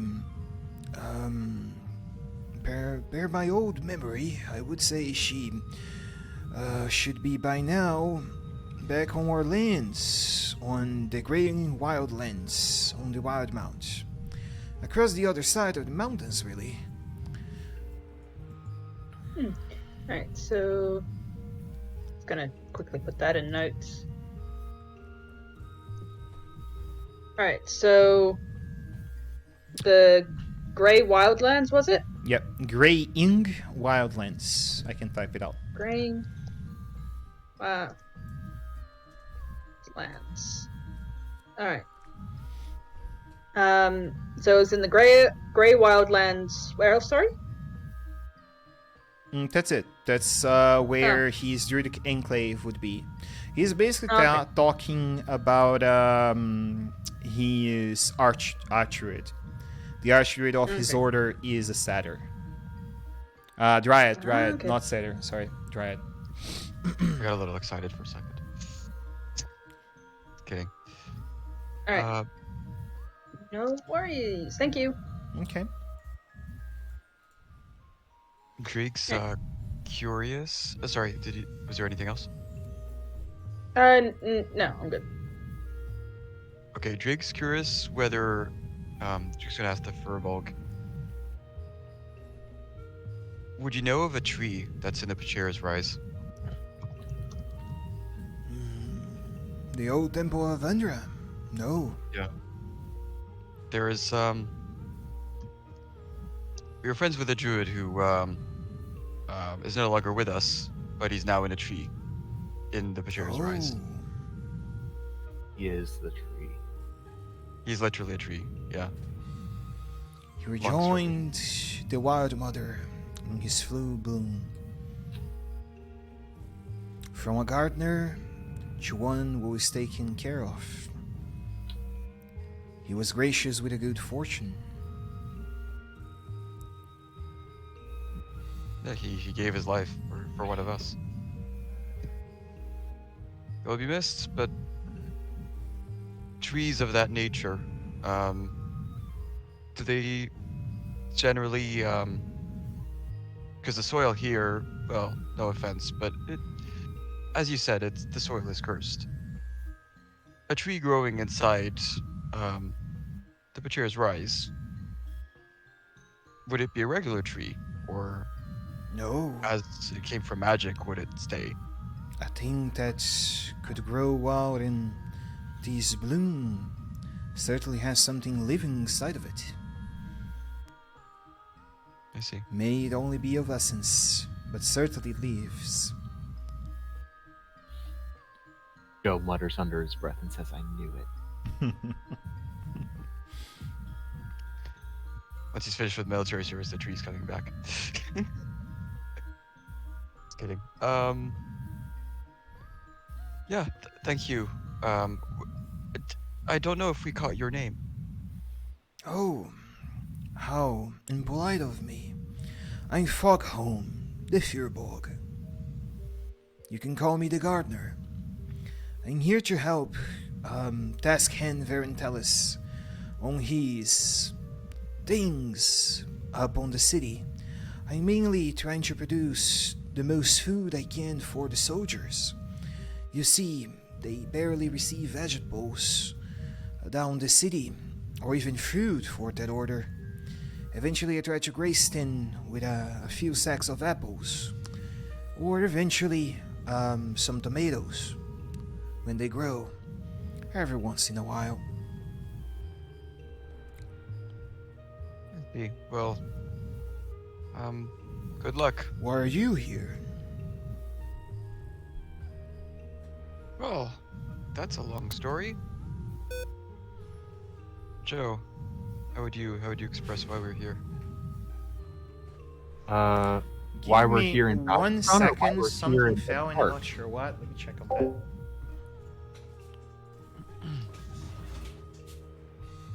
We're here in the park because I wanted to come see it.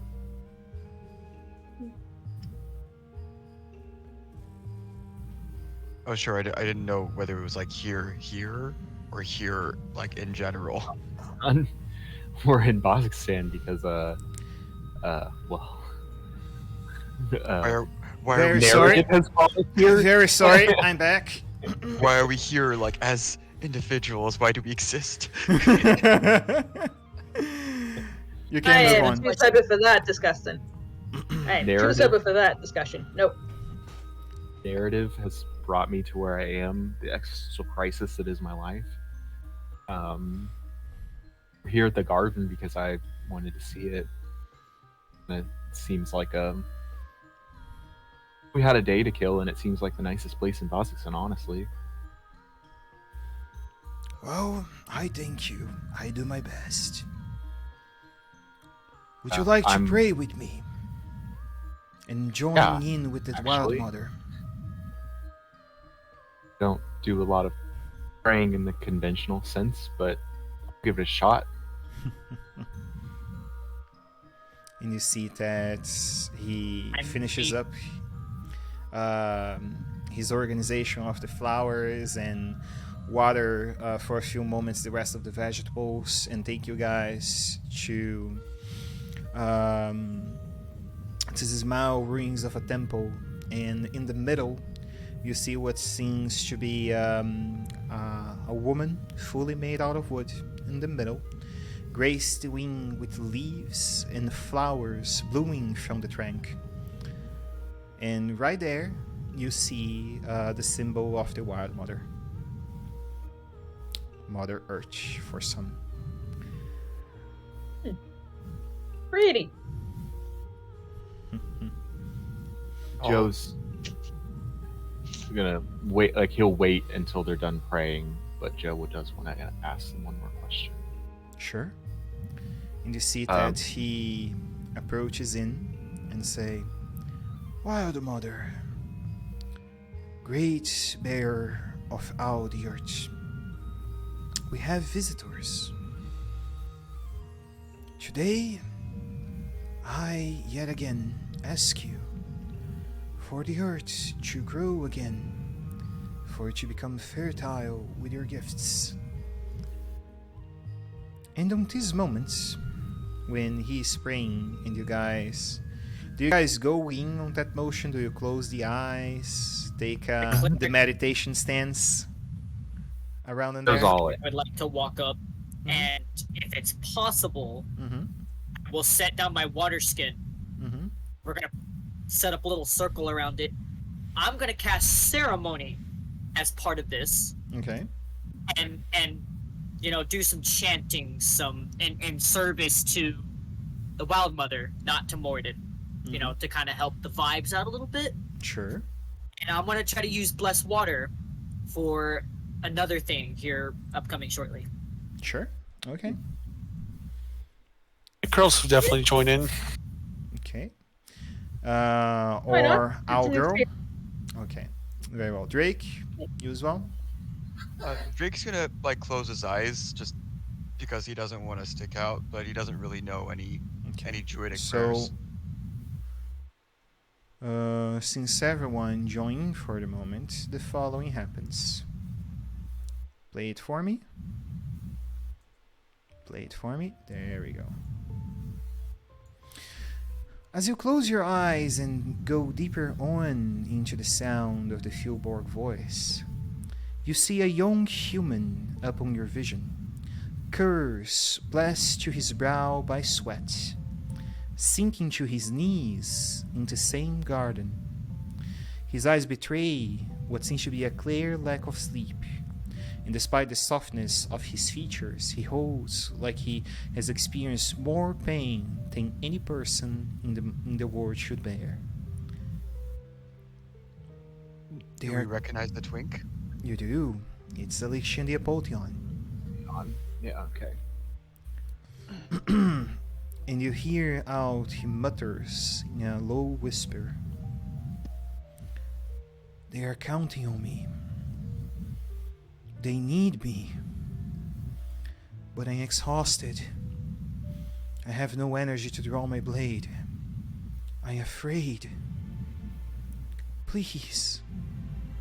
What can I do? Someone tell me. Please. What can I do? The moons race across to the sky and soon is replaced by an angry red sun that rises before a fateful battle. The same battle that you guys watched a few days ago, the three of you, where Alexian fought out an army of demons by himself. You see that 5 silhouettes approach the same temple, and one claps the kneeling figure on its back. Their voices seem to be muffled, but you see that they all embrace them for him to stand strong before he finally takes a notch up on a stance and he finally marches off to war. And the three of you already know how this scene ends, with only Alexian the Apotheon alive. A few minutes later on, some 5 minutes or so, you see what seems to be a hand touching down your shoulder, Joe. And you see that the Fjolborg looks at you and say, "Are you okay, my friend? You seem to have fell into deep slumber."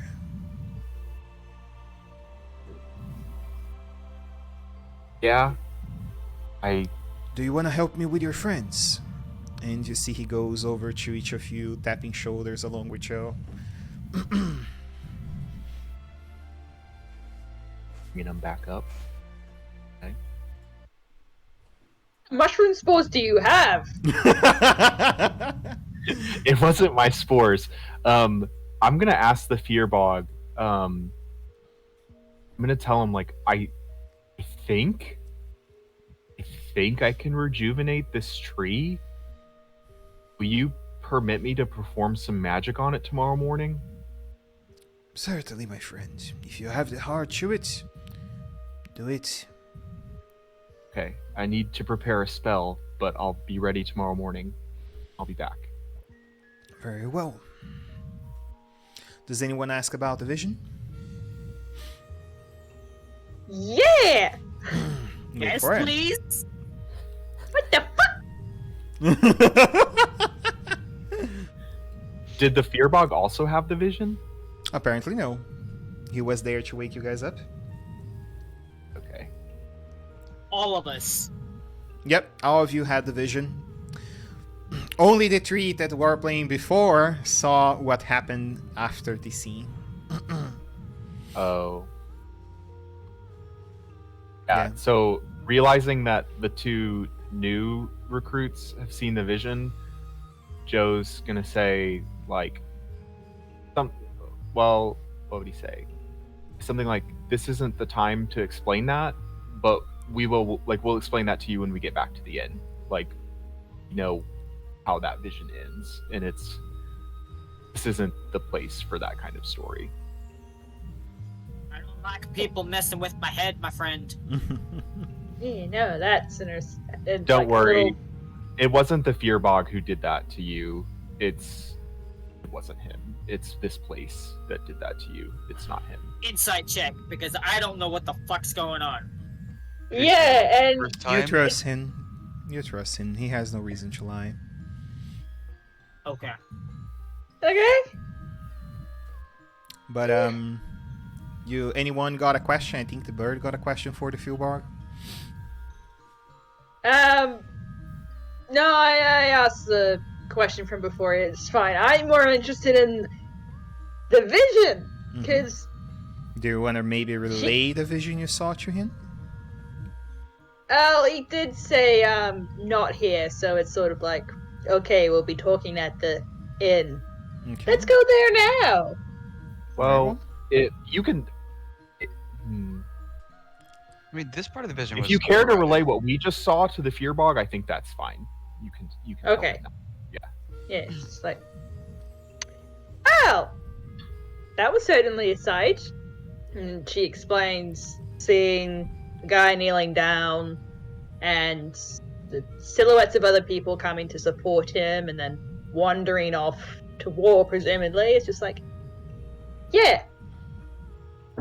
I haven't seen anything like that since I was like, I accidentally ate the wrong berries. And you see that he smiles and says, "Oh, Alexian. Alexian Diapotion. It has been long since anyone talked to him about him to me. Let me tell you an origin to his story. Once down on the green capital of Rashana, the Betrayer gods had a citadel before it became what it is today, called Gordronas. In a time long, long before the calamity. And the Betrayer's was once a fortress protecting Gordronas itself. In the darkest days of the calamity, the prime deities and their most loyal champions laid siege to Gordronas before capturing the Betrayer's rise and routing the Betrayer gods' forces, banishing them from the helms. Those storytellers have since forgotten the names of many of those heroes. The force of their bounds still resonate across one name on the land. Alexian Diapotion, a child born under the rudest moon. Human from the region of the... I always forget the fucking name, give me a moment. The region of the ruins of Sapesca, up on the east.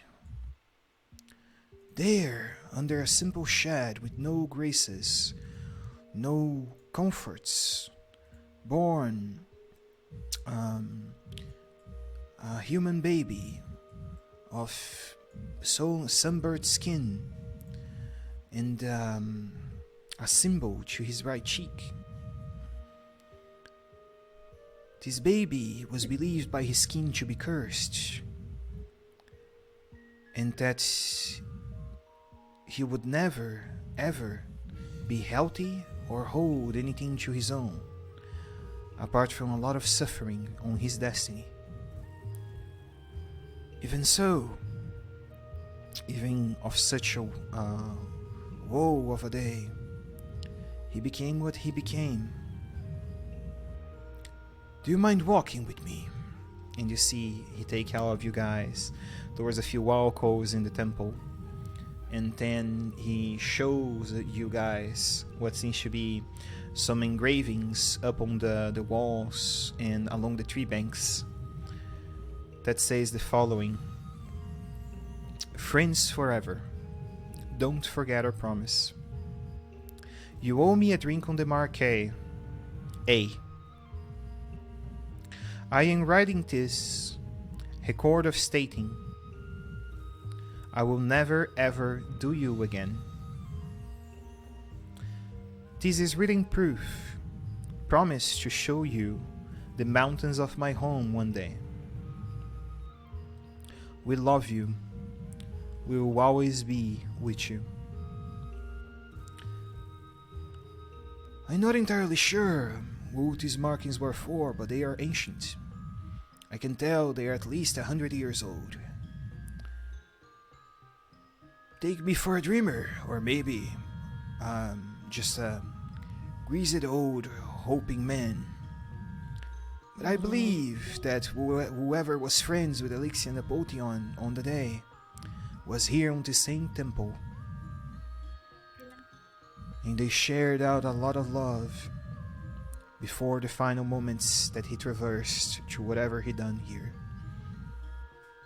Over these walls. Can we get the inscription again? Sure, I can Yes, copy please. and paste for you guys. Thank you. Were there any other survivors other than Alexion? Well, there's legends that there were heroes from the other gods that survived. But the only name that resonates through the annals of history was his. It's hard to tell, really. It's on text channel for you guys. It's hard to tell, Thank you. really, if they really had any friends, but as you guys can see, if I am right, most likely someone with a name that begins with an A. See? At least one.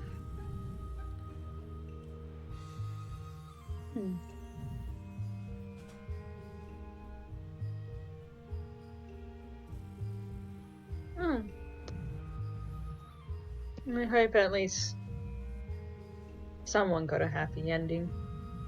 These old stories rarely end well. Well, there's something I learned among my long life.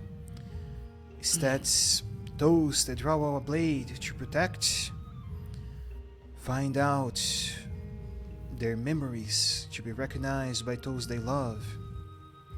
And those that wage war for greed are ever forgotten. Well, that's a comfort. Very comforting story. It has moved me. But what if you carry a hammer? I believe, my friend, no matter the weapon, if you hold out true to your intentions, and you procure every manner before you throw yourself down to aggression, your paths will lead you through to the same one Selixian was.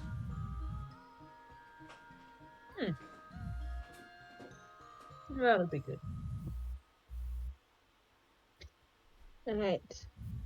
You guys wanted to go Thank back you to for the the inn, right? story. Yeah, but I thank the Fairbill first. Thanks. Thank you for the story. Yes. And I thank you for visiting this old man that is always surrounded by many silent companies that don't say as clearly as you fellas do. And smiles. Thank you, Gardner. Oh, waves go by. Very well. You guys go back into the inn. You guys went over to there, etc. Should be around 2 p.m. most likely by now. Boom. Then remember, if you guys want to buy potions and that sort of stuff, the infirmary is right to the side in there. Yeah, we probably That would should. actually be a good idea. I don't have any potions. Do you want to stop for lunch and we'll fill you in on how that story goes first? Yes! Okay. Okay. You guys stopping This sounds for like a lunch. story that needs alcohol. Fair assessment. So basically, Alexion's mom was in the Eva all along. So basically, you saw the first half of a story that ends with, like, basically, that's them going into the final battle of the Calamity. None of Alexion's friends survive. Alexion manages to survive and is still alive today because he's basically a demigod at this point. But the manner in which he survives today is basically like he's barely a human. he is infected with what's called the corruption. Rudium corruption is what we understand it to be. We're still trying to figure out we're still trying to understand like what rudium is and how it works. But apparently, like, there is a cult in this place that we're going that also seeks rudium for their own ends, etc., etc. But like, what we know so far is that like Elixion is technically still alive 500 years after the calamity. We are technically trying to rescue him in some way, shape, or form, which is why we're trying to track down the Jewel of Three Prayers, which we at one point had and have now lost, but are trying to get back. We've seen at various points visions of him asking us for his help, but basically you saw the first part of a story that ends with us realizing that like he is in fact certainly still alive, and the form in which he is in is barely fucking human. And one reason why we think it's this cult is that when we saw, well, Joe saw him with the rudium corruption, and basically around that moment, so the fish lady that the blacksmith was talking about, so she was mind controlled by a fake Vajra priest that also the blacksmith method mentioned. So she was a fake Vajra priest, probably from this cult, because like the dwarf mentioned, she had a harpoon. That's what we were seeing her with. And then when we were in the Bacheras Rise, suddenly she has this rudium spear, which that's got to be kind of expensive, and she didn't buy it from the one blacksmith in Kazakhstan. And she was mind controlled, and she had the jewel, and then they just kind of poofed away to the next city that's months away. So we think this cult has a connection to rudium, and whatever they're preparing with our with this other team, it's not good. And our other informant Prolux has confirmed that this cult has a penchant for the sort of mind control that we observed happening between the fake Abonder priest and Io, the leader of the rival team. Also, So yeah. they're just looking to corrupt people and turn them into chaos makers? Well, we know the intentions of the rival team. We know that basically what the rival team wants, what Io wants. Well, we know what Io wants, the leader of the rival team. There's also some suspicion of what some of the other people on the rival team want. But we know that what Io wants is basically to kind of create some anarchy in the two, in the Human Empire and the Kirin Dynasty here in the Wasteland part of the continent, because there's a lot of people in this area of the continent that are like dissatisfied with those two kind of leading entities. So she's trying basically to create some anarchy so that she can raise the people up to overthrow both of those two leading entities. That's what Io wants. The problem is that this, who we presume is a cultist, although it's difficult to know because we have also some other evidence to lead us to believe that this fake Avandra priest might not be a cultist, because in theory she shouldn't be able to wield the jewel like she was, which is also weird. We don't know what's going on there. But in any case, we know that this presumably cultist woman, definitely not an Avandra priest, but like Farce there, it's somehow controlling the rival team and probably controlling their intentions at this point to some other end than what Io originally wanted, and it's probably not good. So, I have one So, question before you proceed, so we I have- can understand his point of view. You mind? So basically, what Joe believes is that they are trying to control things for their own ends, corrupting her intentions. Is that it? Well, we know what Io wants, Yes. and She wants to presumably become a whatever it is- hero to raise Uh-huh. out her people against the empires that control the area. That is correct. right, and presumably if the priestess or the Farce priestess wanted the same thing, Okay. then there would be no reason to mind control Io. She would Okay. just let that play out. So presumably the priestess wants something other than that, and because she's employing a strategy as nefarious as mind control, I fail to believe that it is something good. Okay, just wanted to confirm I got So it on right. one hand we have. So on one hand we have chaos. On the other hand we have undetermined, very evil, possibly world-dominating intelligence. Great. Basically. That's amazing. That's my read of the situation, but we're also lacking a lot of evidence. Like this is theory at this point. We're lacking a ton of evidence. One And quick to thing, get that evidence, we have to track down the jewel. Right. one quick thing You before, were gonna ask before- Owen? Or little Sorry. Wolf, friend? Hear it? Yep. Yep. Gonna raise her hand and sort of like gesture to like the wait staff, the barmaids, or whoever is sort of nearby, and just go like, "Can I have some meat, please? And a lot of it." And For you see everyone. that Desdemona goes over to you, and you see that she says, if she leans in over very close to you, if I can hub your tummy, I will give you one for free.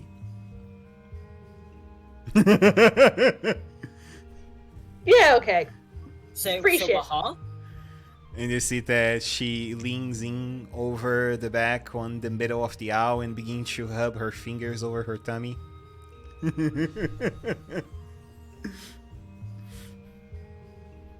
Does she make those noises that the owls do? She kind of Mhm. bears it in silence because it's Mm. free shit, but at the same time, Mhm. it's just so fucking demeaning. I look to the owl lane and I'm like, Mhm. send the help signal. Send the help signal. No. Yeah. This is privacy invasion. It's also free shit. It's a trade. It's a trade. All right, so after a while, she's like, "Okay, that's enough." And yeah, you guys get 6 cups of mead, and that will be 2 gold and 5 silver that you can discount from your sheets. Himri, since you're paying the round, bear my understanding. Yeah. And where? Yep, Drake. So just before Drake gets too drunk, Mhm. there's something that he really wants to stress to Mhm. the new team members. Prolix is not the most. We have reason to trust him. He is not the most popular guy in town because there's been some kind of misunderstanding, and the Auror's Watch think he's a demonologist, so they want to kill him. So, if we ever Are these are, rumors He is, true? he is factually a demonologist. oh right, but like he just like studies demons. He doesn't like kind of summon demons. That is what Yeah. being a demonologist means, so. But like he, Um, it's an academic thing, I think. yeah. So it was 2 gold and 6 silver. 5 silver. 5 silver. Right. Okay. To just provide a bit Alright. of context on the Prolix thing. So he is someone who studies corruption. So that's why he's very knowledgeable about rudium. Because he's not a caster, rudium doesn't affect him, doesn't corrupt him. We don't there are no signs of corruption. I have actually a bit of corruption because well, Joe as well, I believe, right? You also got stabbed by the iridium spear. No, that was Kraltis? I wasn't already exhausted, so I didn't get corrupted. I just got a level of exhaustion. You got corrupted see. because you were already exhausted. Got it. Okay, that's So, rudium only affects magic users. I think if you use rudium, it only affects magic users, but if you get stabbed with it, it just kind of affects you anyways. Oh, that's that a the DM idea? question. I suppose so. Pretty sure it affects anyone. Yeah. No. Yeah. But it's like, yeah, basically only casters can like use it, so he's not using it. He just like has sorry. it. And having it is very suspicious. But because like he's someone who studies corruption, and like we met him hanging around basically corpses, which makes sense if you study corruption. Like it's creepy, but it's understandable. We think that basically the Aurora's Watch saw him with rudium, with a corpse thought he killed someone, and that's not necessarily the case. Oh, we didn't ask him about the Rubik's Cube. Oh Or yeah, whatever you it still was. have that puzzle cube.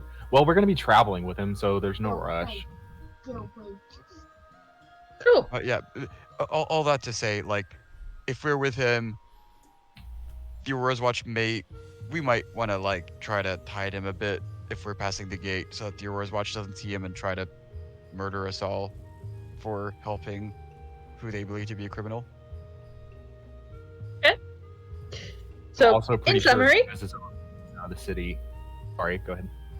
yeah, no, you're okay.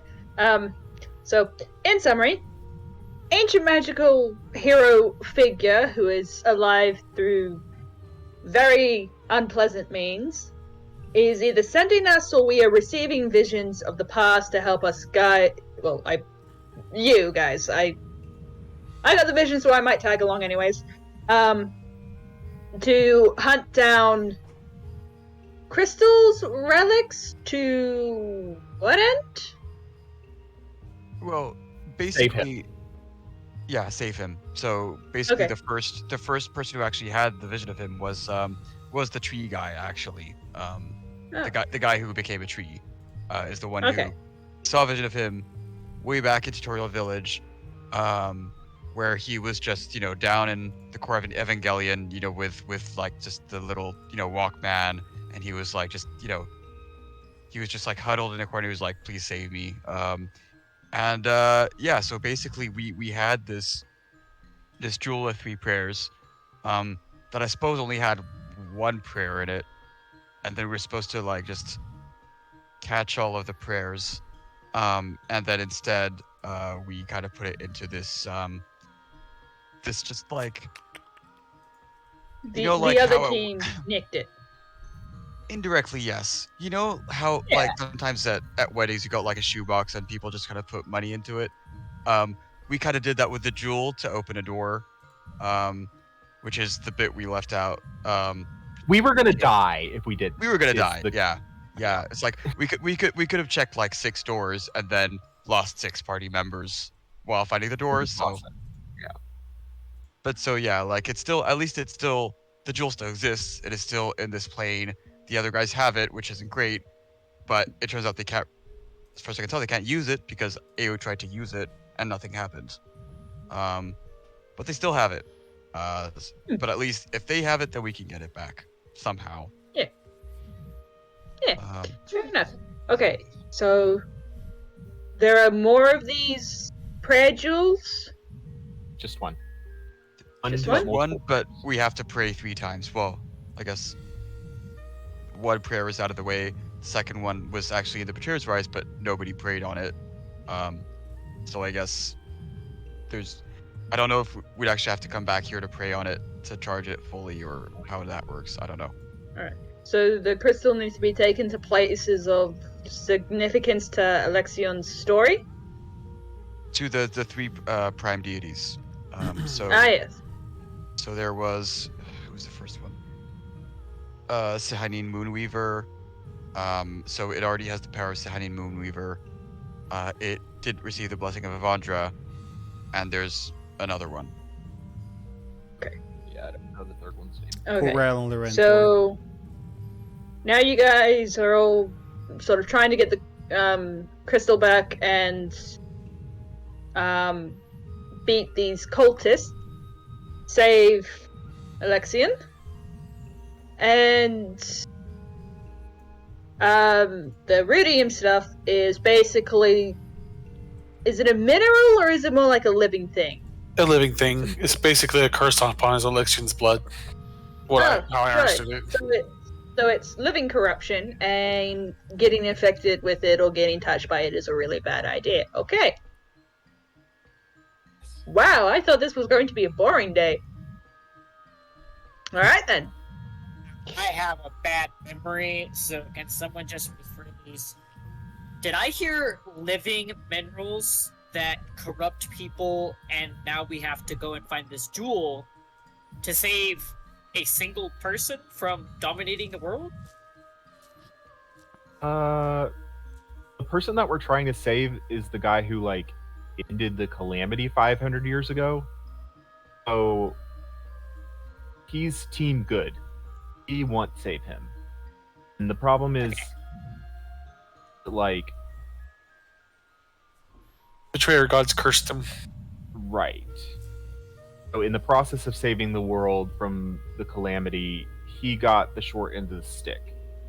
Now, basically, like, with the... I guess there's some other stuff going on that we haven't quite filled you in on yet. Like, the world that we're in has 2 moons, and the phases that they're in right now is like a really ominous sign that, like, basically the calamity is about to happen again. Basically, like, that's a bit reductive, but like more or less. So we're also on a bit of a schedule to, like, save Elixion, because as far as we know, he's the only one who can deal with that. So not to put pressure on anything, but there's that too. If it takes us a few months to get to where they're at, which they just teleported to, it's going to happen, isn't it? Like, Yeah. see, like, in terms of how months work. Yeah. So, certainty of death, small chance of success. What are we waiting for? Sounds like a D&D campaign. Yes. Well, if I like those odds. if time is of the essence, I'm currently between jobs, and seeing as how I am a guild member, I can probably expedite certain situations. Can you hijack an airship? Because they're kind I've of never expensive. tried to, but you know what? I've never tried to, but I'm game. I mean, well, I then just again, mean it's an that on my airship. resume. If they don't like stowaways, they literally could just chuck us out, and then, so that would be that. Well, that wouldn't be a problem for me. Yeah. Right, you can It fly. would be a problem for the rest. You wouldn't need a ticket, although I don't know what your range is because this is like hundreds of miles away. But that was worth So a how shot. much are the tickets? Tomorrow. Thousands of GP. Isn't it like Oh, 5,000 God. per person? 1 Per GP a mile. The travel is 3,000 miles. So it's 3,000. Rich people. Yeah, rich people taking their airships for 1 mile trips. Redonkulous. Alright, so that means I presume we are taking ship. Presumably, yeah. We still need to, like, meet up with Prolix and see what he has to say, because apparently land is an option according to him. But it's Don't also on really another see- continent. Yeah. Right. I don't see how that's an option, but he offered it as an option. I mean, I'm also presuming that he has a path in mind. teleportation? I mean, I I hear doubt that. I hear that if you take the Feywilds, you can end up in all sorts of places. Also the Underdark, but I don't know how true that is. You hear a lot of rumors. Sounds risky. Yes. I'm risk averse. Well, she continues drinking and stuff like that, because... And as you guys and girl are drinking up and considering your options, you guys see that the curtains Okay. fades up on our session, and we end here today. Thanks for your time, Twitch. See you next session.